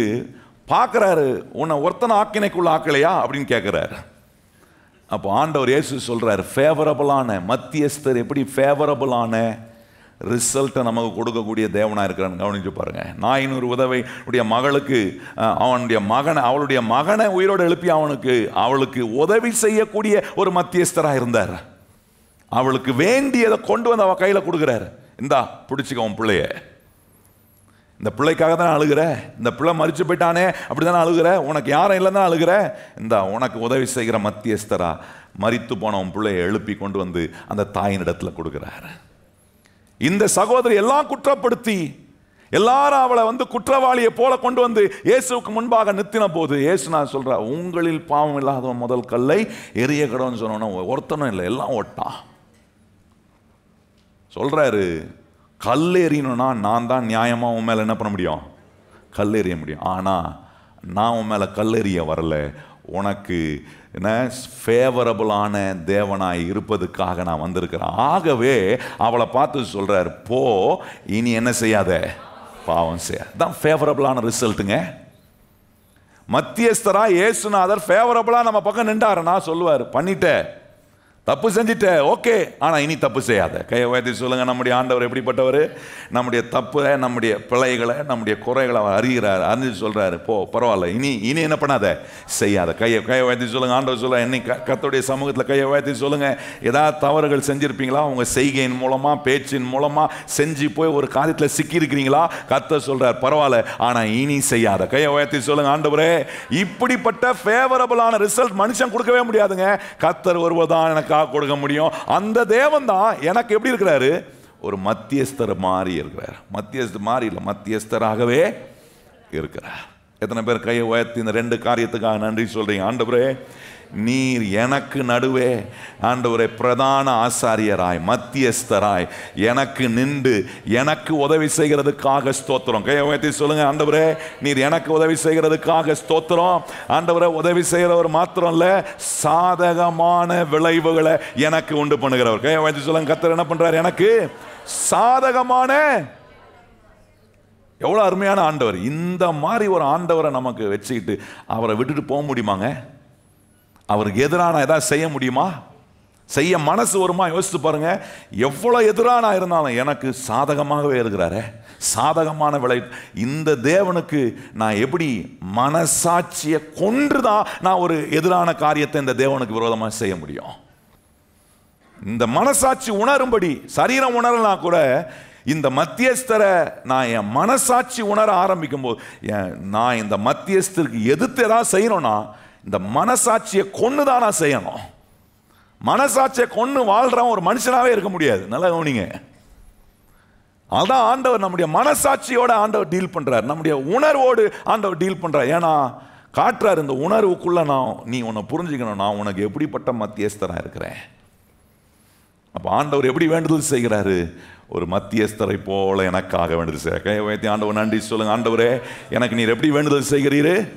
மத்தியஸ்தர். இப்படி யாராவது உங்களுக்கு வேண்டுதல் செய்ய முடியுமா? யாராவது வேண்டுதல் செய்ய முடியுமா? என்ன செய்ய முடியும்? ஜெபம் பண்றங்க, உதவி செய்ய முடியுமா? கர்த்தர் ஒருவர் தான் செய்வாங்க. சிலர் அவங்க திராணிக்கத்தக்கவா செய்வாங்க. ஆனா என் இயேசு தன் ஜீவனை கொடுத்து எனக்காக எல்லாத்தையும் செஞ்சிருக்கிறாரு. அவரை மிஞ்சி யாரும் எனக்கு எந்த நன்மையும் அவரை காட்டிலும் பெருசா செய்யவே முடியாதுங்க. அதுக்கு மேலாக சொல்றாரு பிதா. சொல்றாரு, எப்படி சொல்றாருன்னா, இயேசுவையே உனக்காக நான் கொடுத்திருப்பேனா, அவரோட மற்ற எல்லாவற்றையும் உனக்கு அருளாது இருப்பது எப்படின்னு கேட்கிறாரு. சொல்றாரு பாருங்க, அவரையே கொடுத்துட்டேன், இவ்வளோ பெரிய ஒரு மத்தியஸ்தரை உனக்காக கொடுத்துருக்கிறேனே. இந்த மத்தியஸ்தர் உனக்காக வேண்டுதல் செய்கிறதுனால நான் இந்த மத்தியஸ்தர் வேண்டுதல் செய்கிற வேண்டுதலை பிதா சொல்றாரு, ஒரு காலம் நான் நிராகரிக்கவே முடியாது. கையை உயர்த்தி சொல்லுங்க. நமக்காக ஒவ்வொரு வினாடியும் வேண்டுதல் செய்கிற இந்த அருமையான மத்தியஸ்தர், சொல்லுங்க வாயத்திறந்து, இந்த மத்தியஸ்தர் என்ன, மீடியேட்டர். என்ன, தமிழ்ல தான் நல்லா இருக்கு மத்தியஸ்தர், இங்கிலீஷ்ல மீடியேட்டர்னா வேற மாதிரி ஆயிடுது. மீடியேட்டர், புரோக்கரு அப்படிலாம் ஆயிடுது பாருங்க. அப்படி கிடையாது. ஆண்டவரை புரோக்கரா வச்சிடக்கூடாது. அவர் நம்முடைய மத்தியஸ்தராக இருக்கிறார். கையை உயர்த்தி சொல்லுங்க. அவர் தேவகுமாரனாகவும் மனுஷகுமாரனாகவும் தேவனுக்கும் மனுஷனுக்கும் மனுஷனுக்கும் தேவனுக்கும் நடுவாக மத்தியஸ்தராக இருந்து எனக்கு உதவி செய்கிறாரு. எனக்கு சாதகமான பதில்களை, விளைவுகளை கர்த்தர் கொடுக்கிறார். அப்ப இப்படி வேண்டுதல் செய்கிற ஒரு நல்ல தேவன் நமக்கு இருக்கு. ரெண்டாவது நான் சொன்னேன், ரெண்டாவது எப்படி வேண்டுதல் செய்கிறாருன்னா 1 யோவான் 2ஆம் அதிகாரம் வாங்க. 1 யோவான் 2ஆம் அதிகாரம். இப்படிலாம் நீங்க ஆண்டவரை பார்க்கணும், இப்படிலாம் ஆண்டவரை ருசி பார்க்கணும். இப்படி ருசி பார்த்தீங்கன்னா ஒவ்வொரு நாளும் உங்க வாய் என்ன சொல்ல தெரியுமா? கர்த்தர் நல்லவர் என்பதை ருசித்து பார். அவர் மேல் நம்பிக்கை உள்ள மனுஷன் எப்படி இருக்கிறான்? பாக்கியவான். நம்மளெல்லாம் இந்த ஜப நாட்களில் பாக்கியவான்களாய் பாக்கியவதிகளாய் கர்த்தர் மாற்றுற. கையை உயர்த்தி எத்தனை பாக்கியவான், எத்தனை பாக்கியவதிங்க கையை உயர்த்தி ஆண்டவருக்கு நன்றி சொல்லுங்க. ஆண்டவரே, எனக்கு நீர் மத்தியஸ்தராய் இருக்கிற தேவனாய் இருக்கிறதுக்காக ஸ்தோத்திரம். முதல் 2 வசனம் வாசிப்போமா? 1 யோவான் 2ஆம் அதிகாரம் முதல் 2 வசனம் பாருங்க. என் பிள்ளைகளே, நீங்கள் பாவம் செய்யாதபடிக்கு இவைகளை உங்களுக்கு எழுதுகிறேன். ஒருவன் பாவம் செய்வானானால் நீதிபரராய் இருக்கிற இயேசு கிறிஸ்து நமக்காக பிதாவினிடத்தில் பரிந்து பேசுகிறவராய் எப்படி இருக்கிறார்? நமக்காக அட்வொகேட் பண்றார், பரிந்து பேசுகிறார். பாவம் செய்யாம இருக்கணும்ன்றதுக்காக தான் எழுதுறேன். ஆனா ஒருவேளை அதை மீறி நம்ம செய்யறோம்னா செய்யக்கூடிய சந்தர்ப்பங்கள் வந்தா கர்த்தர் உன்னை சொல்றார், மறந்துடாத, உனக்காக அட்வொகேட் போல வழக்காட பரிந்து பேச ஒரு தேவன் அங்க சொல்றாரு பாருங்க. பிதாவினிடத்துல பரிந்து பேசுகிறவராய் இருக்கிறார். கையை வைத்து சொல்லுங்க, எனக்காக பிதாவினிடத்துல பரிந்து பேசுகிறவராய் இருக்கிறார். இப்படி இருக்கிறார்னா நம்ம பாட்டு இஷ்டம் போல அடிச்சு தள்ளக்கூடாது. நான் சொல்ல புரியுதா? இஷ்டம் போல அடிச்சு தள்ளி வாழு சொல்றான் பாருங்க. என்ன எவ்வளோ இன்பமா வாழ முடியுமா வாழு. கடைசியில் சாவும் போது மனம் திரும்பிக்கோ. சாவு எப்போ வரணும் யாருக்கு தெரியும்? என்ன ஃபஸ்ட்டு நல்லா தான் போயிட்டு இருந்துச்சு, இப்போ ஜபத்தில் இந்த மாதிரிலாம் சொல்கிறீங்கன்றீங்களா? நான் சொல்கிறேன், அட்வான்டேஜாக ஆண்டவர் சில காரியங்களை கொடுக்கும்போது அதை மிஸ்யூஸ் பண்ணக்கூடாது, அப்யூஸ் பண்ணக்கூடாது. துஷ்பிரயோகப்படுத்துனீங்கன்னா நான் சொல்கிறேன் அதனுடைய விளைவு நன்மைக்கு நேராக கொண்டு போகாது. நம்முடைய விளைவுகள் நம்மளை கொண்டு போய் நிறைய ஆபத்துக்குள்ளேயும் சிக்கலுக்குள்ளேயும் மாட்டிக்கொள்ளும். அங்கேயும் உதவி செய்வார், ஆனால் நேரத்தை வேஸ்ட் பண்ணுறேனே, காலத்தை வேஸ்ட் பண்றேனே, வாய்ப்புகளை வேஸ்ட் பண்றேனே, கர்த்தர் கொடுத்த அனுகூலத்தை நான் வேஸ்ட் பண்றேனே. அதனால தான் சொல்றாரு, நான் உனக்கு மத்தியஸ்தராக இருந்து உனக்கு போதித்து உனக்கு சொல்லி உன்னை உணர வச்சு செய்ய வேண்டியதை செய்ய வைக்கவும் செய்யக்கூடாததை செய்யாதபடிக்கு உனக்கு உணர்த்தி நடத்துகிற ஒரு மத்தியஸ்தராக இருக்கிற மத்தியஸ்தர் மாத்திரம் பிதாவிடத்தில் பரிந்து பேசுகிற ஒரு தேவனாக இருக்கிற. 2ஆம் வசனம் பாருங்க, நம்முடைய பாவங்களை நிவர்த்தி செய்கிற கிருபாதார பலி அவரே. நம்முடைய பாவங்களை மாத்திரமல்ல சர்வலோகத்தின் பாவங்களையும் நிவர்த்தி செய்கிற பலியா இருக்கிறார். நல்ல கவனிங்க, எல்லாருடைய பாவத்தையும் நிவர்த்தி செய்கிற பலி. பரிந்து பேசுகிறார். எப்படி பேசுறாரு? எல்லாருக்காகவும் பேசுறாரு. இன்னைக்கு உள்ள இருக்கிற நமக்காகவும் பேசுறாரு. தேவனுடைய ராஜ்யத்தில் இல்லாதவர்களுக்காகவும் அவர் பேசுறார். நல்ல கவனிங்க, அதுதான் கர்த்தருடைய பிள்ளைங்க தேவ பிள்ளைகளுக்காகவும் ஜெபம் பண்ணணும், தேவனுடைய ராஜ்யத்தில் வராத பிள்ளைகளுக்காகவும் ஜெபம் பண்ணணும். கையை உயர்த்தி சொல்லுங்க, ஆண்டவரே நீர் எப்படி எங்களுக்காகவும் ஜெபம் பண்றீரு, எங்களை ரட்சிக்கணும் எங்களை மன்னிக்கணும்ன்றதையும் அக்கறையா இருக்கிறீர், உலகத்தில் இருக்கிற எல்லாரையும் மன்னித்து ரட்சிக்கணும்ன்றதுக்காகவும் நீர் கிருபாதார பலியா மாறி இருக்கிறீரே. அந்த ஸ்பாபம் நமக்குள்ள வரணுங்க. என்னை காப்பாற்றிட்டார், என் குடும்பத்தை காப்பாற்றிட்டார், போதும் நாங்கள் பரலோகம் போய் சேர்ந்துடணும் அப்படின்னு நினைக்கக்கூடாதுங்க. உங்களை கண்டிப்பாக கொண்டு போய் சேர்த்துருவார். ஆனால் உங்களோட சேர்த்து நிறையா பேரையும் சேர்க்க அவர் வல்லவராய். கையை உயர்த்தி சொல்லுங்க, என்னை கொண்டு போய் சேர்ப்பாரு, என்னோட நிறையா பேரையும் கொண்டு வந்து சேர்ப்பார். கையை உயர்த்தி சொல்லுங்க, கையை உயர்த்தி சொல்லுங்க, என்னையும் கொண்டு என்னை கண்டிப்பாக பரலோகத்தை போய் சேர்ப்பாரு. ஆனால் நான் போகும்போது என்னோட கூட நிறையா பேரையும் கொண்டு வந்து சேர்ப்பாரு. அதெல்லாம் என் கணக்கில் கர்த்தருடைய சமூகத்தில் வந்து நிற்கும். எத்தனை பேர் அப்படி இருக்கணும்னு விரும்புகிறவங்க கையை உயர்த்தி சொல்லுங்க, ஆண்டவரே உங்களுடைய சமூகத்தில் வந்து நிற்கும் போது என் கணக்கு 0 ஆகிடக்கூடாது. ஆண்டவரே கேட்பார், ஆண்டவர் என்ன பண்ண, உனக்கு நான் சொல்லி கொடுத்தேனே, உனக்கு நான் மத்தியஸ்தராக இருந்தேனே, உனக்கு பரிந்து பேசுகிறவன பரிந்து பேசுகிற தேவனா கிருபாதார பலியா இருந்தனே, உனக்கு மாத்திரம் இல்லையே சர்வலோகத்தில் இருக்கிற ஜனங்களுக்காகவும் கிருபாதார பலியா இருந்தனே, நீ என்ன செய்த அப்படின்னு ஆண்டவர் கேட்பார். கேட்கும்போது சொல்லணும், ஆண்டவரே என்ன மாத்திரம் பரலோகத்துக்கு நான் என்னை ஆயத்தப்படுத்தாமல் என் குடும்பத்தையும் ஆயத்தப்படுத்தினேன், என்னோட இருந்த நிறைய பேரையும் நான் ஆயத்தப்படுத்தியிருக்கிறேன் ஆண்டவரே என்று சொல்கிற அந்த ஒரு கணக்கு மாத்திரம்தான் பரலோகத்தில் ரெக்கார்ட் ஆகும். கையை உயர்த்தி ஆமேன்னு சொல்லுங்க. அந்த ரெக்கார்டு ஆட் ஆகிட்டு இருக்கா உங்கள் கணக்கில்? ஆட் பண்ணுங்க. வாய்ப்புகளை கர்த்தர் கொடுக்குறாரு பாருங்க. சுவிசேஷ கூட்டம் இந்த மாதம் 20ஆம் தேதி வச்சிருக்கிறோம். வாய்ப்பு கொடுக்குறாரு, போய் கணக்கை சேருங்க. கணக்கு நிறைய பேருக்கு 0வா இருக்கு, மைனஸில் போயிட்டு இருக்குது.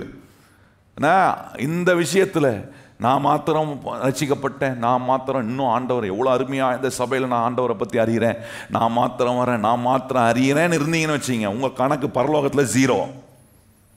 உங்களோட எப்படி இயேசுனா சொல்கிறார், நான் கிருபாதார பலியா உனக்காகவும் மாறினேன், சர்வலோகத்துக்கும் நான் என்னவா இருக்கிறேன், கிருபாதாரம். அதே தான் ஆண்டவர் சொல்ல, உனக்காக மாத்திரம் ஜெபம் பண்ணி உனக்காக மாத்திரம் வாழ்ந்துடாத, நீ உன்னை சுற்றி அநேகரை உன்னோட சேர்த்து பரலோகத்துக்கு கொண்டு வருவதற்காக ஆயத்தம் செய்யக்கூடிய அந்த உணர்வை, அந்த பாரத்தை, இந்த நல்ல பாரத்தை கர்த்தர் எனக்கு கொடுக்குறார். கையை உயர்த்தி சொல்லுங்க, இது நம்மளை வேதனைப்படுத்துகிற பாரம் இல்லை, இது ஒரு நல்ல பாரம். ஏன்னா நல்ல பலன் என் கணக்கில் ஏறும். கையை உயர்த்தி சொல்லுங்க, நல்ல பலன் என் கணக்கில் ஏறுவதற்கான பாரத்தை கர்த்தர் உண்டு பண்றாரு. அதே பாருங்க 1 யோவான் 1ஆம் அதிகாரத்தில் 9ஆம் வசனத்தில் சொல்றாரு. 8ஆம் வசனம் பாருங்க, நமக்கு பாவம் இல்லை என்போமானால் நம்மை நாமே வஞ்சிக்கிறவர்களாய் இருப்போம், சத்தியம் நமக்குள் இராது. நம்முடைய பாவங்களை நாம் அறிக்கையிட்டால் பாவங்களை நமக்கு மன்னித்து எல்லா அநியாயத்தையும் நீக்கி நம்மை சுத்திகரிப்பதற்கு அவர் உண்மையும் நீதியும் உள்ளவராய் இருக்கிறார். நல்லா கவனிங்க, அவர் எப்படிப்பட்டவராக, எல்லா பாவங்களையும் எதுக்கு பிதாவிடத்தில் நமக்காக பரிந்து பேசுகிறவராக இருக்கிறார், நம்முடைய பாவங்களை மன்னிக்கக்கூடிய நீதியும் பரிசுத்தம் உள்ள தேவனா. அவருடைய ரத்தம் எப்படிப்பட்டதாக இருக்குன்னா எல்லாத்தையும் நமக்குள்ள மன்னிக்கக்கூடிய ஒரு ரத்தமாக இருக்கு. இன்னைக்கு செஞ்சது, நேற்று செஞ்சது எல்லாத்தையும் அது மன்னிக்கும். தலைமுறை சாபத்தெல்லாம் மன்னிக்கும் அது. நல்லா கவனிங்க, அதான் சொல்றாரு. அங்க சொல்லியிருக்கு பாருங்க, எப்படி இருக்கிறாரா அங்க 9ஆம் வசனம், நம்முடைய பாவங்களை நாம் அறிக்கையிட்டால் பாவங்களை நமக்கு மன்னித்து எல்லா அநியாயத்தையும் நீக்கி நம்மை சுத்திகரிப்பதற்கு அவர் உண்மையும் எல்லா அநியாயத்தையும், எல்லா அக்கிரமங்களையும், எல்லா பாவங்களையும் மன்னிக்க அவர் எப்படி இருக்கிறார்? உண்மையும் நீதியும் உள்ளவராக இருக்கிறார். கையை வைத்து சொல்லுங்க, எனக்காக பரிந்து பேசுறவர் எப்படிப்பட்டவராக இருக்கிறாரு? என் பாவங்களை, என் அக்கிரமங்களை எல்லாவற்றையும் மன்னித்து என்னை விட்டு அகற்றி போட அவர் நீதியும் உண்மை உள்ள தேவன் ரத்தம் சிந்தி இருக்கிறாருங்க. இந்த பிரதான ஆசாரியர் மத்தியஸ்தரா பரிந்து பேசுகிற இந்த இயேசு கிறிஸ்து எனக்காக ரத்தம் சிந்தி இருக்கிறாரே, இவர் எல்லாவற்றிலும் என்ன மன்னிக்க அவர் வல்லமை உள்ள தேவனா இருக்கிறார். இந்த மனுஷனுடைய சரீரத்தில் ரத்தம் இருக்கு பாருங்க. இந்த ரத்தம் 3 வேலையை செய்து நீங்க கவனிச்சு பாருங்க. என்ன பண்ணுதுன்னா, இந்த சரீரத்துக்குள்ள போகிற ரத்தம் என்ன பண்ணுதுன்னா, முதல்ல நீங்க கவனிச்சீங்கன்னா இந்த ரத்தம் சரீரத்தை பலன் உள்ளதா மாத்துது. சரீரத்தில் ரத்தம் குறைஞ்சிச்சுன்னா பலன் போயிடுது. பார்த்தீங்களா? ஹீமோகுளோபின்றாங்க பாருங்க. அந்த ரத்தம் ஒரு சரீரத்தில் எவ்வளோ இருக்கணுமோ அவ்வளோ இருந்தால் ஆள் எப்படி இருப்பார்? நல்ல பிரிஸ்கா, நல்ல ஸ்ட்ராங்காக. கொஞ்சம் குறைஞ்சிச்சுன்னா அப்படியே ஆள் ஒரு மாதிரி துவண்டு போய் அப்படியே இருப்பாங்க பாருங்க. அப்போ என்ன காட்டுது? ஒரு மனுஷனுடைய சரீரத்துக்குள்ள ரத்தம் அவனை ஸ்ட்ராங் ஆக்கிட்டே இருக்கு. ரத்தமே இவ்வளோ வேலை செய்யணும்னா இயேசு சிந்தின ரத்தம் எவ்வளோ பெரிய வேலையை செய்யுன்றதை நீங்கள் கவனிப்பதுக்காக தான் உங்கள் சரீரத்தில் ஓடுற ரத்தத்தை கம்பேரிசன் கொடுக்குறேன். எதுக்கு இந்த கம்பேரிசன் கொடுக்குறேன்? இந்த சரீரத்துக்கு ரத்தமே இவ்வளோ நம்மளை ஸ்ட்ராங்காக வைக்குதே. ரெண்டாவது பண்ணுது பாருங்க, மனுஷனுடைய சரீரத்தில் ஓடுற ரத்தம் இன்னொன்று பண்ணுது, எல்லா அழுக்கையும் ரிமூவ் பண்ணுதான். தெரியுமா உங்களுக்கு? உங்க ரத்தம் எல்லா நாடி நரம்பு தசைகளுக்குள்ள ஓட ஓட என்ன ஆகுதுன்னா, உங்க சரீரத்தை எல்லா அழுக்குல இருந்து அது காப்பாத்துது, சுத்தம் பண்ணுது, எல்லா அழுக்கையும் சுத்தம் பண்ணுது. உள்ள மனுஷனுடைய சரீரத்துக்குள்ள ஓடுற நேச்சுரல் பிளட்டே எல்லா டர்ட்டியெல்லாம் அது என்ன பண்ணுதுன்னா கிளீன் பண்ணுது. பாருங்க எவ்வளோ பெரிய விஷயம் பாருங்க.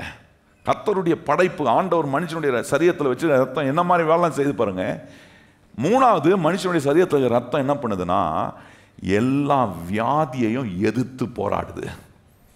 நல்லா கவனிங்க. இப்படிப்பட்ட ரத்தம் ஒரு மனுஷனுடைய சரீரத்தில் கரெக்டாக ஓடலன்னு வைங்க, எல்லா கோளாறும் வந்துடும். கரெக்டா இல்லையா? ஏன்னா சரீரத்தில் நீங்கள் கவனிச்சு பாருங்க, எங்கேயாவது ஒரு பகுதியில், ஏதோ இவ்வளோ பெரிய சரீரம் இருக்கு, இந்த சரீரத்தில் எங்கேயாவது ஒரு பகுதியில் ரத்த ஓட்டம் இல்லைன்னா கொஞ்சம் நாளில் அதனுடைய சிம்டம் தெரியும்.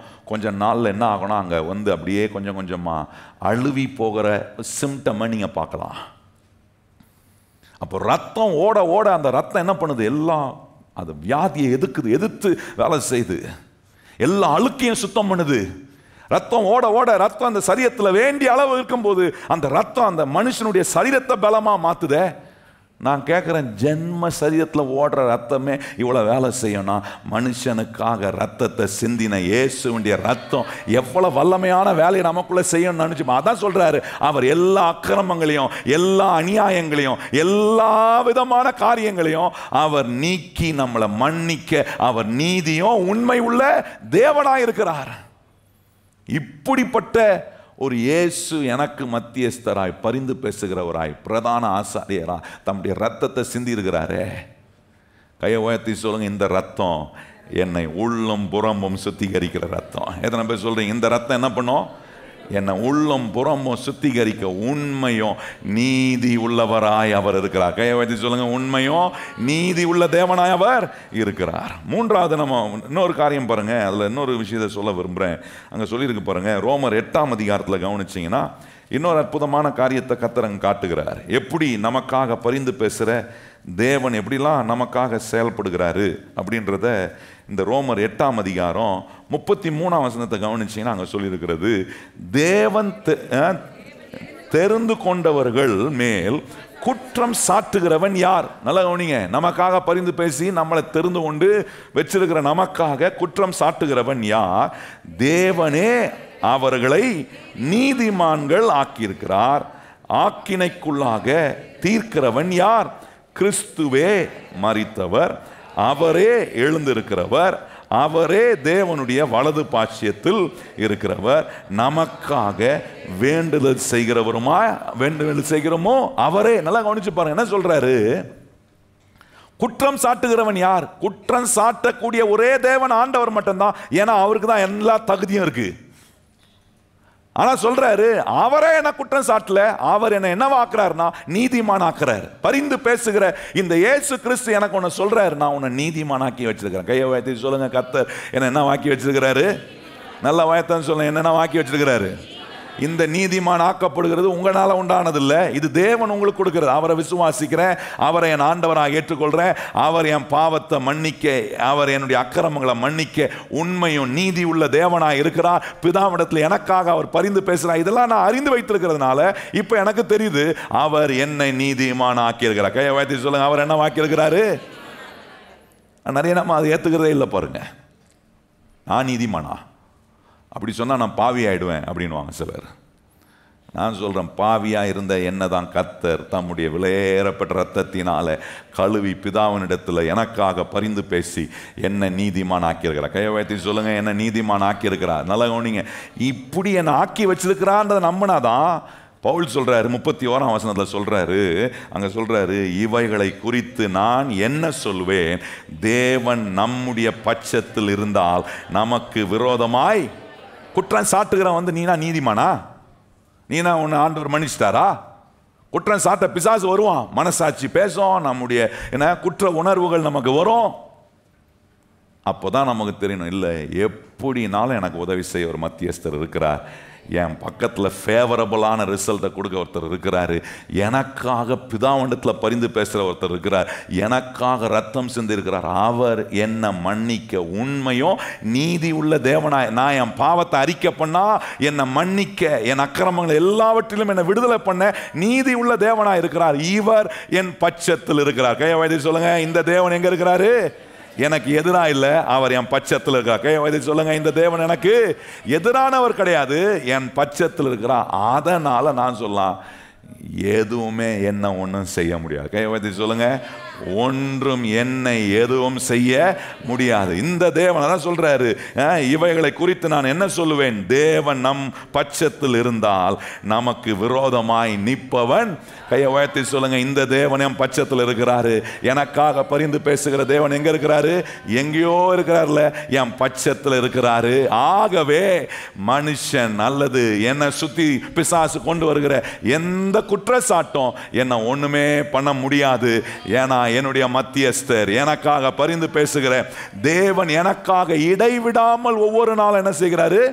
வேண்டுதல் செய்கிறார். இதெல்லாம் அறிஞ்சுக்கிட்டேனா நான் சொல்றேன், மாற வேண்டியதில் மாறுறேன். கர்த்தர் என்ன வேலை செய்யணும்னு என் வாழ்க்கையில் விரும்புகிறாரோ அதுக்கு என்னை முழுமையாக விட்டு கொடுக்குறேன். ஏன்னா அவர் உண்மை உள்ள தேவனாய் என் பட்சத்தில் நின்று எனக்காக யாவையும் செய்கிற கர்த்தராய். கை வைத்து சொல்லுங்க, அவர் எனக்காக யாவையும் செய்கிற ஒரு ஆண்டவராக இருக்கிறார். மூன்றாவது எப்படி வேண்டுதல் செய்கிறார்? இதெல்லாம் காண்பித்த 2 காரியங்களை கவனிச்சோம். மூன்றாவது எப்படி வேண்டுதல் செய்கிறார்? எபிரேயர் 7ஆம் அதிகாரம் பாருங்க, அங்க சொல்லி இருக்கிறது. அவர் மூன்றாவது விஷயமா நமக்காக வேண்டுதல் செய்யும் போது அவர் எப்படிப்பட்ட நிலையில் நமக்கு வேண்டுதல் செய்கிறாரு? இங்கே 7ஆம் அதிகாரம் 25ஆம் வசனம் பாருங்க. 7ஆம் அதிகாரம் 25ஆம் வசனம் வாசிப்போமா? மேலும் தமது மூலமாய் தேவனிடத்தில் சேருகிறவர்களுக்காக வேண்டுதல் செய்யும்படிக்கு அவர் எப்பொழுதும், நல்லா கவனிங்க, எனக்காக வேண்டுதல் செய்கிறவர் எப்பவும் சதா காலமும் அவர் உயிரோடு இருக்கிற ஒரு பிரதான, அங்கே சொல்லியிருக்கு பாருங்க, வேண்டுதல் செய்யும்படி அவர் எப்பொழுதும் உயிரோடு இருக்கிறவர் ஆகியால் அவர்களை முற்றும் முடிய ரட்சிக்க வல்லவராய் இருக்கிறார். நல்லா கவனிங்க, எனக்காக வேண்டுதல் செய்கிறவர் எப்படிப்பட்டவர்? என்னை முற்றும் முடிய ரட்சிக்க வல்லவர். கையை வைத்து சொல்லுங்க, என்னை முற்றும் முடிய ரட்சிக்க வல்லவர். என்னை ரட்சித்து என்னை கொண்டு என்னெல்லாம் செய்யணுமோ அதை செய்வதற்கான எல்லா வேலையும் செய்யக்கூடிய வல்லமை உள்ள தேவன். முற்றும் முடிய அவர் ரட்சிக்க வல்லமை உள்ள தேவன் எனக்காக வேண்டுதல் செய்கிறார். எவ்வளவு அற்புதமான ஆண்டவர்! இப்படிப்பட்ட ஒரு இயேசு கிறிஸ்து உங்களுக்காக வேண்டுதல் செய்யும்போது எப்படிங்க உங்க வாழ்க்கையை தவறி போக கர்த்தர் விடுவாரு? யோசித்து பாருங்க. இந்த கெட்ட குமாரன் தான் எனக்கு ஞாபகம் வருது. போய் இஷ்டம் போல வாழ்றான், வாழ்ந்துட்டு அவனுக்கு ஒரு உணர்வு, தாப்பங்கிட்ட போலான்ற உணர்வு வந்துச்சு. அந்த தாப்பட்டை அவன் மன்னிப்பை சொல்கிறான். அது அந்த தாப்பை அதை பாருங்க, அதை ஒரு பக்கம் அக்செப்ட் பண்ணாலும் அதை பெருசாக காட்டாமல் அவருடைய ஸ்பாபம் எவ்வளோ பெருசாகன்னு காட்டுறாரு பாருங்க. ஏற்றுக்கொள்கிறாரு. சொல்கிறாரு. வந்தவொடனே அவனுக்கு கட்டி பிடிச்சி முத்தம் கொடுத்து அவனுக்கு சொல்கிறாரு, கொண்டு வந்த அவனுக்கு வஸ்திரத்தை கூட. அவன் சொல்கிறான், நான் வேலைக்காரனாக இருக்க வந்திருக்கிறேன், பிள்ளையா இருக்க வரல. கர்த்தர் சொல்ல, இல்லை உனக்கு நான் மத்தியஸ்தராக இருக்கிற வரைக்கும் நீ வேலைக்காரனாக மாற முடியாது, நீ எனக்கு எப்போவுமே பிள்ளையாக தான் இருப்பேன். ஏன்னா நான் உன்னை மன்னிக்கிற தேவன், நான் உன்னை மன்னிக்கிறேன், உன்னை அரவணைக்கிறேன், உன்னை மறுபடியும் அலங்கரிக்கிற ஒரு ஆண்டவராக இருக்கிறேன், நான் உனக்கு உதவி செய்கிற ஆண்டவராக இருக்கிறேன். கூப்பிட்டு அவனுக்கு வஸ்திரத்தை கொடுத்து மோதிரத்தை போட்டு காலுக்கு பாதரட்சையை கொடுத்து வந்திருப்பான். கடைசியாக அவன் சாப்பிட்டு வந்த இடம் எங்க? நல்லா சொல்லுங்க, எங்க சாப்பிட்டு வந்தான்? நம்மளாம் வீட்டில் தான் சாப்பிட்டு வந்துக்கிறோம், ஒன்றும் பிரச்சனை இல்லை, தைரியமாக சொல்லலாம். அவன் எங்கே சாப்பிட்டு வந்தான்? பன்றியோட சாப்பிட்டு வந்தா எப்படி இருக்கும்? நல்ல நறுமணமாக இருப்பானா? நல்ல வாசனையாக அப்படியே நல்லா வந்துருப்பானா? சொல்கிறான், இந்த ஆடையெல்லாம் போட்டு விருந்து வைக்கிறது அவன் நல்லா கழுவி அவனை நல்லா சுத்தம் பண்ணி கொண்டு வா விருந்துக்கு. ஏன்னா அவர் வந்திருக்கிற இடம் எங்கே தான் மாதிரி இடம்? பர்ஃப்யூம் ஷாப்லேருந்து வரல, எந்த ஷாப்லேருந்து வந்துக்கிறாரு? சென்ட்டு கடையிலேருந்து வரல, அவர் பண்ணி இடத்துலேருந்து வந்துக்கிறாரு. என்ன நாத்தம் வரும்? ஒரே நாத்தம், எல்லா கப்பும் இருக்கும். ஆண்டவர் என்ன கப்போட வந்தாலும் அத்தனை கப்பையும் நம்ம கிட்ட இருக்கிற எல்லா கப்பையும் எல்லா ஸ்மெல்லையும் கர்த்தர் என்ன பண்றாரு? நம்புறீங்களா? கர்த்தர் சுத்தம் பண்றாரா? எவ்வளோ நாத்தம் அடிச்சு கடந்தோம் நம்ம வாழ்க்கையை கொஞ்சம் யோசித்து பாருங்க. யாருமே நம்ம பக்கத்தில் வர முடியாமல் இருந்தோமே, நம்ம பக்கத்தில் வந்து நம்மளை தூக்கி அவருடைய ரத்தத்தினால கழுவி அவருடைய ரட்சிப்பின் வஸ்திரத்தை கொடுத்து அவருடைய நறுமணத்தை நம்ம மேலே வீச பண்ணி இன்றைக்கு சொல்ற, போ இந்த நறுமணத்தை எல்லாருக்கும் வீசு போ அப்படின்றாரு. அதெல்லாம் சர்ச்சைக்கு வரும்போது நல்லா குளிச்சுட்டு நல்லா வாசனையாக வரணும், பனி மூட்டை மாதிரி வரக்கூடாது. நான் சொல்ல புரியுதா? நல்லா சுத்தமாக வரணும், சுத்தம் பத்தமாக சர்ச்சுக்கு வரணும். குளிக்காமல் போய் உட்காந்துடலாம் சர்ச்சில் அப்படின்னு நினைப்பாங்க. சர்ச்சுக்கு போயிட்டு வந்து குளிக்கலாம் சிலருக்கு. எப்படி? அப்படிப்பட்டவங்க வரும்போதே அவர்கள் குளிப்பார்களாக.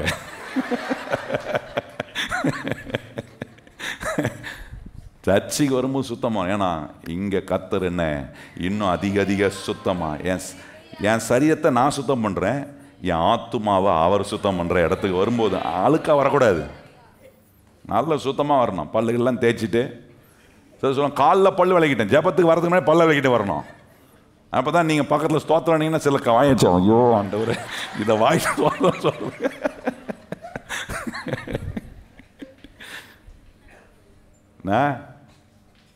நல்ல நறுமணமாக இருக்கணும், வாயில் நல்ல வாசனை வரணும், அப்போ தான் நல்ல ஸ்தோத்திரம் நல்லா வரும்.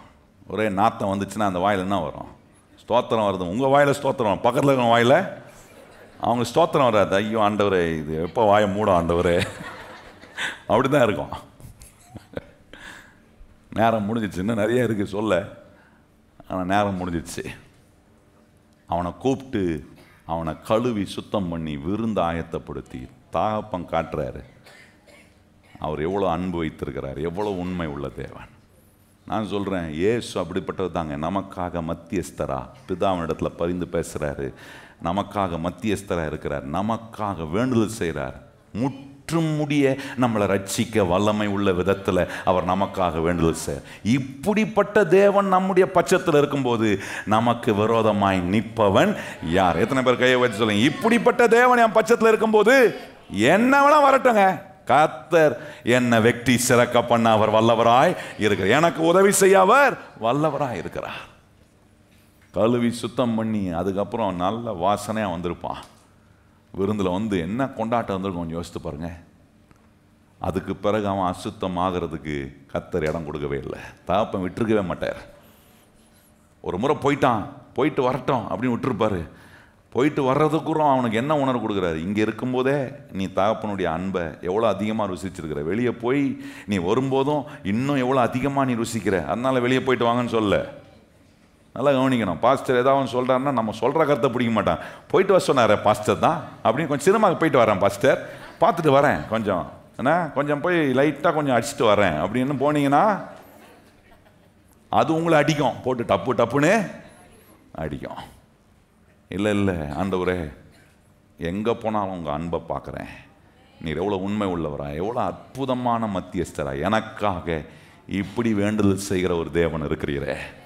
எத்தனை பேருக்கு இந்த காரியங்கள்லாம் உபயோகமாக இருக்கா? உங்களுக்கு எழும்பி நிற்போம், நம்ம ஜெபம் பண்ணலாம். கர்த்தர் நமக்காக இரவும் பகலும் வேண்டுதல் செய்கிற நல்ல பரலோக பிதா, அல்லேலூயா. முற்றுமுடிய ரட்சிக்க அவர் வல்லவர். நம்முடைய ஆவியை ரட்சிக்கிறார், நம்முடைய ஆத்துமாவை சுத்தம் பண்றாரு, நம்முடைய சரீரத்தை ஒரு நாள் ரட்சிப்பார். எக்கால சத்தத்தோடு தூதர்களோடு அவர் வரும்போது கிறிஸ்துவுக்குள் மரித்தவர்கள் முதலாவது உயிர்த்தெழுவார்கள், பின்பு உயிரோடு இருக்கிற நாமும் உயிர்த்தெழப்படுவோம், அவரோடு பறந்து செல்வோம் என்று சொல்லி அந்த ஒரு முற்றுமுடிய ரட்சிப்பு ஒரு நேரம் நமக்கு இருக்கு. ஆவி ஆத்துமா சரீரத்தை கர்த்தர் ரட்சிக்கிறார். முற்றுமுடிய ரட்சிக்க அவர் வல்லவர். கையை உயர்த்தி ஆண்டவருக்கு நன்றி சொல்லுங்க. ஆண்டவரே, என்னை முற்றும் முடிய ரட்சிக்க வல்லமை உள்ள தேவனாய் இருக்கிறதுக்காக ஸ்தோத்திரம். எங்களை வெற்றி சிறக்க பண்ணுகிற தேவனாய் இருக்கிறதுக்காக ஸ்தோத்திரம். நல்ல வாயத்தன் சொல்லுங்க, எங்களை வெற்றி சிறக்க பண்ணுகிற தேவனாய் நீ இருக்கிறதுக்காக ஸ்தோத்திரம். ஜெயம் கொடுக்கும் நம் தேவனுக்கு கோடி கோடி ஸ்தோத்திரம். வாழ்வழிக்கும் இயேசு ராஜாவுக்கு வாழ்நாள் எல்லாம் ஸ்தோத்திரம். ஜெயம் கொடுக்கும் நம் தேவனுக்கு கோடி கோடி ஸ்தோத்திரம். வாழ்வழிக்கும்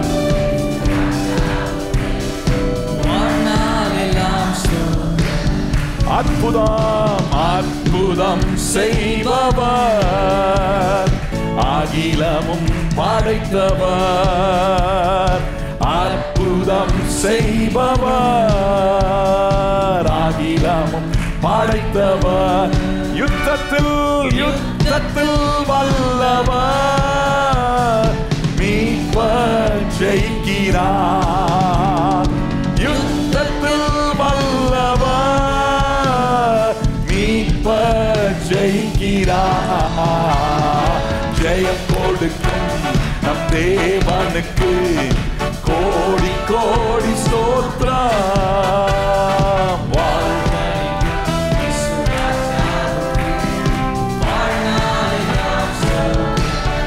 அல்லேலூயா. ஜெயம் கொடுக்கும் நம் தேவனுக்கு கோடி கோடி ஸ்தோத்திரம். வாழ்வழிக்கும் இயேசு ராஜாவுக்கு ஐயா வாழ்க வாழ்க, உம் நாமம் வாழ்க. ஐயா வாழ்க வாழ்க, உம் நாமம் வாழ்க. ஐயா வாழ்க வாழ்க, உம் நாமம் வாழ்க. ஐயா வாழ்க, உம் நாமம் வாழ்க. கரம் தட்டி இயேசுவுக்கு நன்றி சொல்லுவோம். நமக்காக வேண்டுதல் செய்கிற இயேசுவுக்கு அல்லேலூயா. நமக்காக வேண்டுதல் செய்கிற இயேசு இருக்கிற தைரியமா போங்க. எனக்கு என்ன நடக்கணுமோ அதை அவரை செய்ய வல்லவராய், உதவி செய்ய அவர் வல்லவராய். இந்த ஜெப நாட்களில் நீங்க பொருத்தனையோட தேவ சமூகத்தில் வருவீங்க என்பதை கர்த்தர் அறிவார். நான் சொல்றேன், அந்த பொருத்தனைக்கு உதவி செய்ய கர்த்தர் வல்லவராய் இருக்கிறார் என்பதை நீங்க பார்ப்பீங்க, உங்க சொந்த கண்ணால காண்பீங்க. யோபு சொல்றான், என் மீட்பர் உயிரோட இருக்கிறார் என்பதை அந்நிய கண்ணில் இல்லை, என் சொந்த கண்ணால பார்ப்பேன். கையை உயர்த்தி சொல்லுங்க, நான் கர்த்தருடைய சமூகத்தில் ஏறெடுத்த பொருத்தனை எல்லாம் என் தேவன் எனக்கு உதவி செய்து அதை நிறைவேற்றுகிறத என் சொந்த கண்ணால காண்பேன்றவங்க விசுவாசத்தோட கரம் தட்டி கர்த்தருக்கு நன்றி சொல்லுங்க. ஓ ஹல்லேலூயா. நிச்சயமாய் நிறைவேறும், நிச்சயமாய் நிறைவேறும். நிறைவேறுகிற காலத்துக்குள்ள கர்த்தர் நம்ம அவரை நோக்கி ஜெபம் பண்ண வச்சிருக்கிறார். நடக்குமா நடக்காதா இல்ல, நிச்சயமா நடக்கும். இந்த ஜெப நாட்கள் முடிகிறதுக்குள்ள உங்க அற்புதம் உங்களுக்கு வந்து சேரும். உங்களுடைய அற்புதம் உங்களுக்கு வந்து சேரும். உங்களுக்கு நடக்க வேண்டிய நன்மைகள் உங்களுக்கு நடந்து முடியும். எத்தனை பேர் விசுவாசிக்கிற கர்த்தருடைய பிள்ளைங்க கரம் தட்டி கர்த்தருக்கு நன்றி சொல்லுங்கள். நிச்சயமாய் நடக்கும், நிச்சயமாய் நடக்கும். இப்படிப்பட்ட தேவன் தான் நமக்கு மத்தியஸ்தரா, பரிந்து பேசுறவரா, வேண்டுதல் செய்கிற ஒரு தேவனாய் ஒவ்வொரு நாளும் பிதாவிடத்துல உங்களுக்காக பேசிக்கிட்டே இருக்கிறார். நான் அவரோட பேசலனா கூட அவர் எனக்காக பேசிக்கிட்டே இருக்கிறார். எவ்வளவு அருமையான ஆண்டவர்! இதெல்லாம் கிறிஸ்தவ மக்கள் தைரியமா உரிமையா இதெல்லாம் அனுபவிக்கணும். இந்த மாதிரி கர்த்தரை கொண்டாடுங்க, இயேசுவை இப்படி கொண்டாடுங்க. எனக்காக பேசிக்கிட்டே இருக்கிற ஒரு தேவன் இருக்கிறார். எனக்காக வேண்டுதல் செய்கிற ஒரு தேவன். நம்முடைய வாழ்க்கைக்காக வேண்டுதல் அவர் செய்யும் போது, நம்ம அவருடைய சமூகத்தில் வந்து வேண்டுதல் செய்யும் போது எத்தனை பேர் நம்புறீங்க? அதை நிச்சயமா கேட்டு நமக்கு பதில் கொடுக்கக்கூடிய நல்ல தேவன். தேவனுடைய சமூகத்தில் கர்த்தர் நம்மளை ஆசீர்வதிக்க எத்தனை பேர் கரம் உயர்த்தி, ஆண்டவரே உம்முடைய பிரசன்னத்தில் நீர் எங்களை ஆசீர்வதிக்கிறதுக்காக ஸ்தோத்திரம். உம்முடைய சமூகத்தில் நாங்கள் நன்றி உள்ளவர்களாய் வந்து நிற்கிறோம். ஆண்டவரே, இந்த ஞாயிற்றுக்கிழமை கர்த்தர் எங்களுக்கு செய்த நன்மைகளெல்லாம் நாங்கள் நினைத்து ஆண்டவரே உம்மை கனப்படுத்துகிறோம். வேதம் சொல்லுகிறது, உன் பொருளாலும் உன் விளைச்சலின் முதல் பலனாலும் கர்த்தரை கனப்படுத்து. அப்பொழுது கர்த்தர் சொல்றார், உன் களஞ்சியங்கள் நிரம்பி வழி. எத்தனை பேர் கர்த்தரை கனப்படுத்த வந்திருக்கிற தேவனுடைய பிள்ளைங்க கையை உயர்த்தி சொல்லுங்க, ஆண்டவரே எனக்கு வருகிற எல்லா முதல் பலனாலும் நான் கர்த்தரை கனப்படுத்துகிறேன். இந்த ஞாயிற்றுக்கிழமை கர்த்தரை நீங்க கனப்படுத்துகிற நாள் வந்திருக்கிற நீங்க ஒவ்வொருவரும் கர்த்தருக்கென்று நீங்க செலுத்துகிற காணிக்கைகளை தேவன் அங்கீகரிப்பார். கையை உயர்த்தி ஆண்டவருக்கு நன்றி சொல்லுங்க. ஆண்டவரே, உம்முடைய சமூகத்தில் ஜெபித்து இன்றைக்கு உம்முடைய வார்த்தையை கேட்டு ஆண்டவரே உம்முடைய சமூகத்தில் உம்மை கனப்படுத்த உமக்குண்டான காணிக்கையும் தசம பாகத்தையும் உம்முடைய பிள்ளைகள் இந்த ஆலயத்தில் உமக்கு முன்பாக விதைத்திருக்கிறத கர்த்தர் பார்க்கிறீர். ஆண்டவரே, நிச்சயமாய் உம்முடைய பிள்ளைகளுடைய களஞ்சியங்கள் எல்லாம் நிரம்பி வழிய பண்ணுகிற தேவன் உம்முடைய பிள்ளைகளை நீர் ஆசீர்வதிக்கிறதுக்காக ஸ்தோத்திரம். ஆண்டவரே, எல்லா தேவைகளிலும் உம்முடைய பிள்ளைகளுக்கு நீர் உம்முடைய அற்புதத்தை உண்டு பண்ணுங்க. சமாதானத்தோட அனுப்புவோம். மீண்டும் நாங்கள் நாளைக்கு வந்து இந்த இடத்துல ஜெபிக்க பரிசுத்த ஆவியானவர் எங்களை தொடர்ந்து பலனோடு நாங்கள் வர உதவி செய்யும். நேரத்தை எங்களுக்கு உண்டு பண்ணி கொடுக்கிற கர்த்தர் பிரயோஜனமாக்கி எங்களை ஆசீர்வதியும். எல்லா கன மகிமை துதி உமக்கே தருகிறோம். ஏற்றுக்கொள்ளும் மகிமை அடையும். இயேசு கிறிஸ்துவின் அன்புள்ள நாமத்தில் வேண்டி ஜெபம் செய்கிறோம் எங்கள் பரிசுத்தம் உள்ள நல்ல பிதாவே, ஆமென். இப்பொழுது நம்முடைய கர்த்தராகிய இயேசு கிறிஸ்துவினுடைய கிருபையும் பிதாவாகிய தேவனுடைய அன்பும் பரிசுத்த ஆவியானவருடைய அந்யோன்ய ஐக்கியமும் இன்றும் என்றும் சதா காலங்களும் நம் அனைவருடன் நிலைத்திருப்பதாக, ஆமென். எல்லாரும் இணைந்து சொல்லுவோம், என் ஆத்துமாவே கர்த்தரை ஸ்தோத்திரி, என் முழு உள்ளமே பரிசுத்த நாமத்தை ஸ்தோத்திரி, என் ஆத்துமாவே கர்த்தரை ஸ்தோத்திரி, கர்த்தர் செய்த சகல உபகாரங்களையும் மறவாதே. ஆமென்.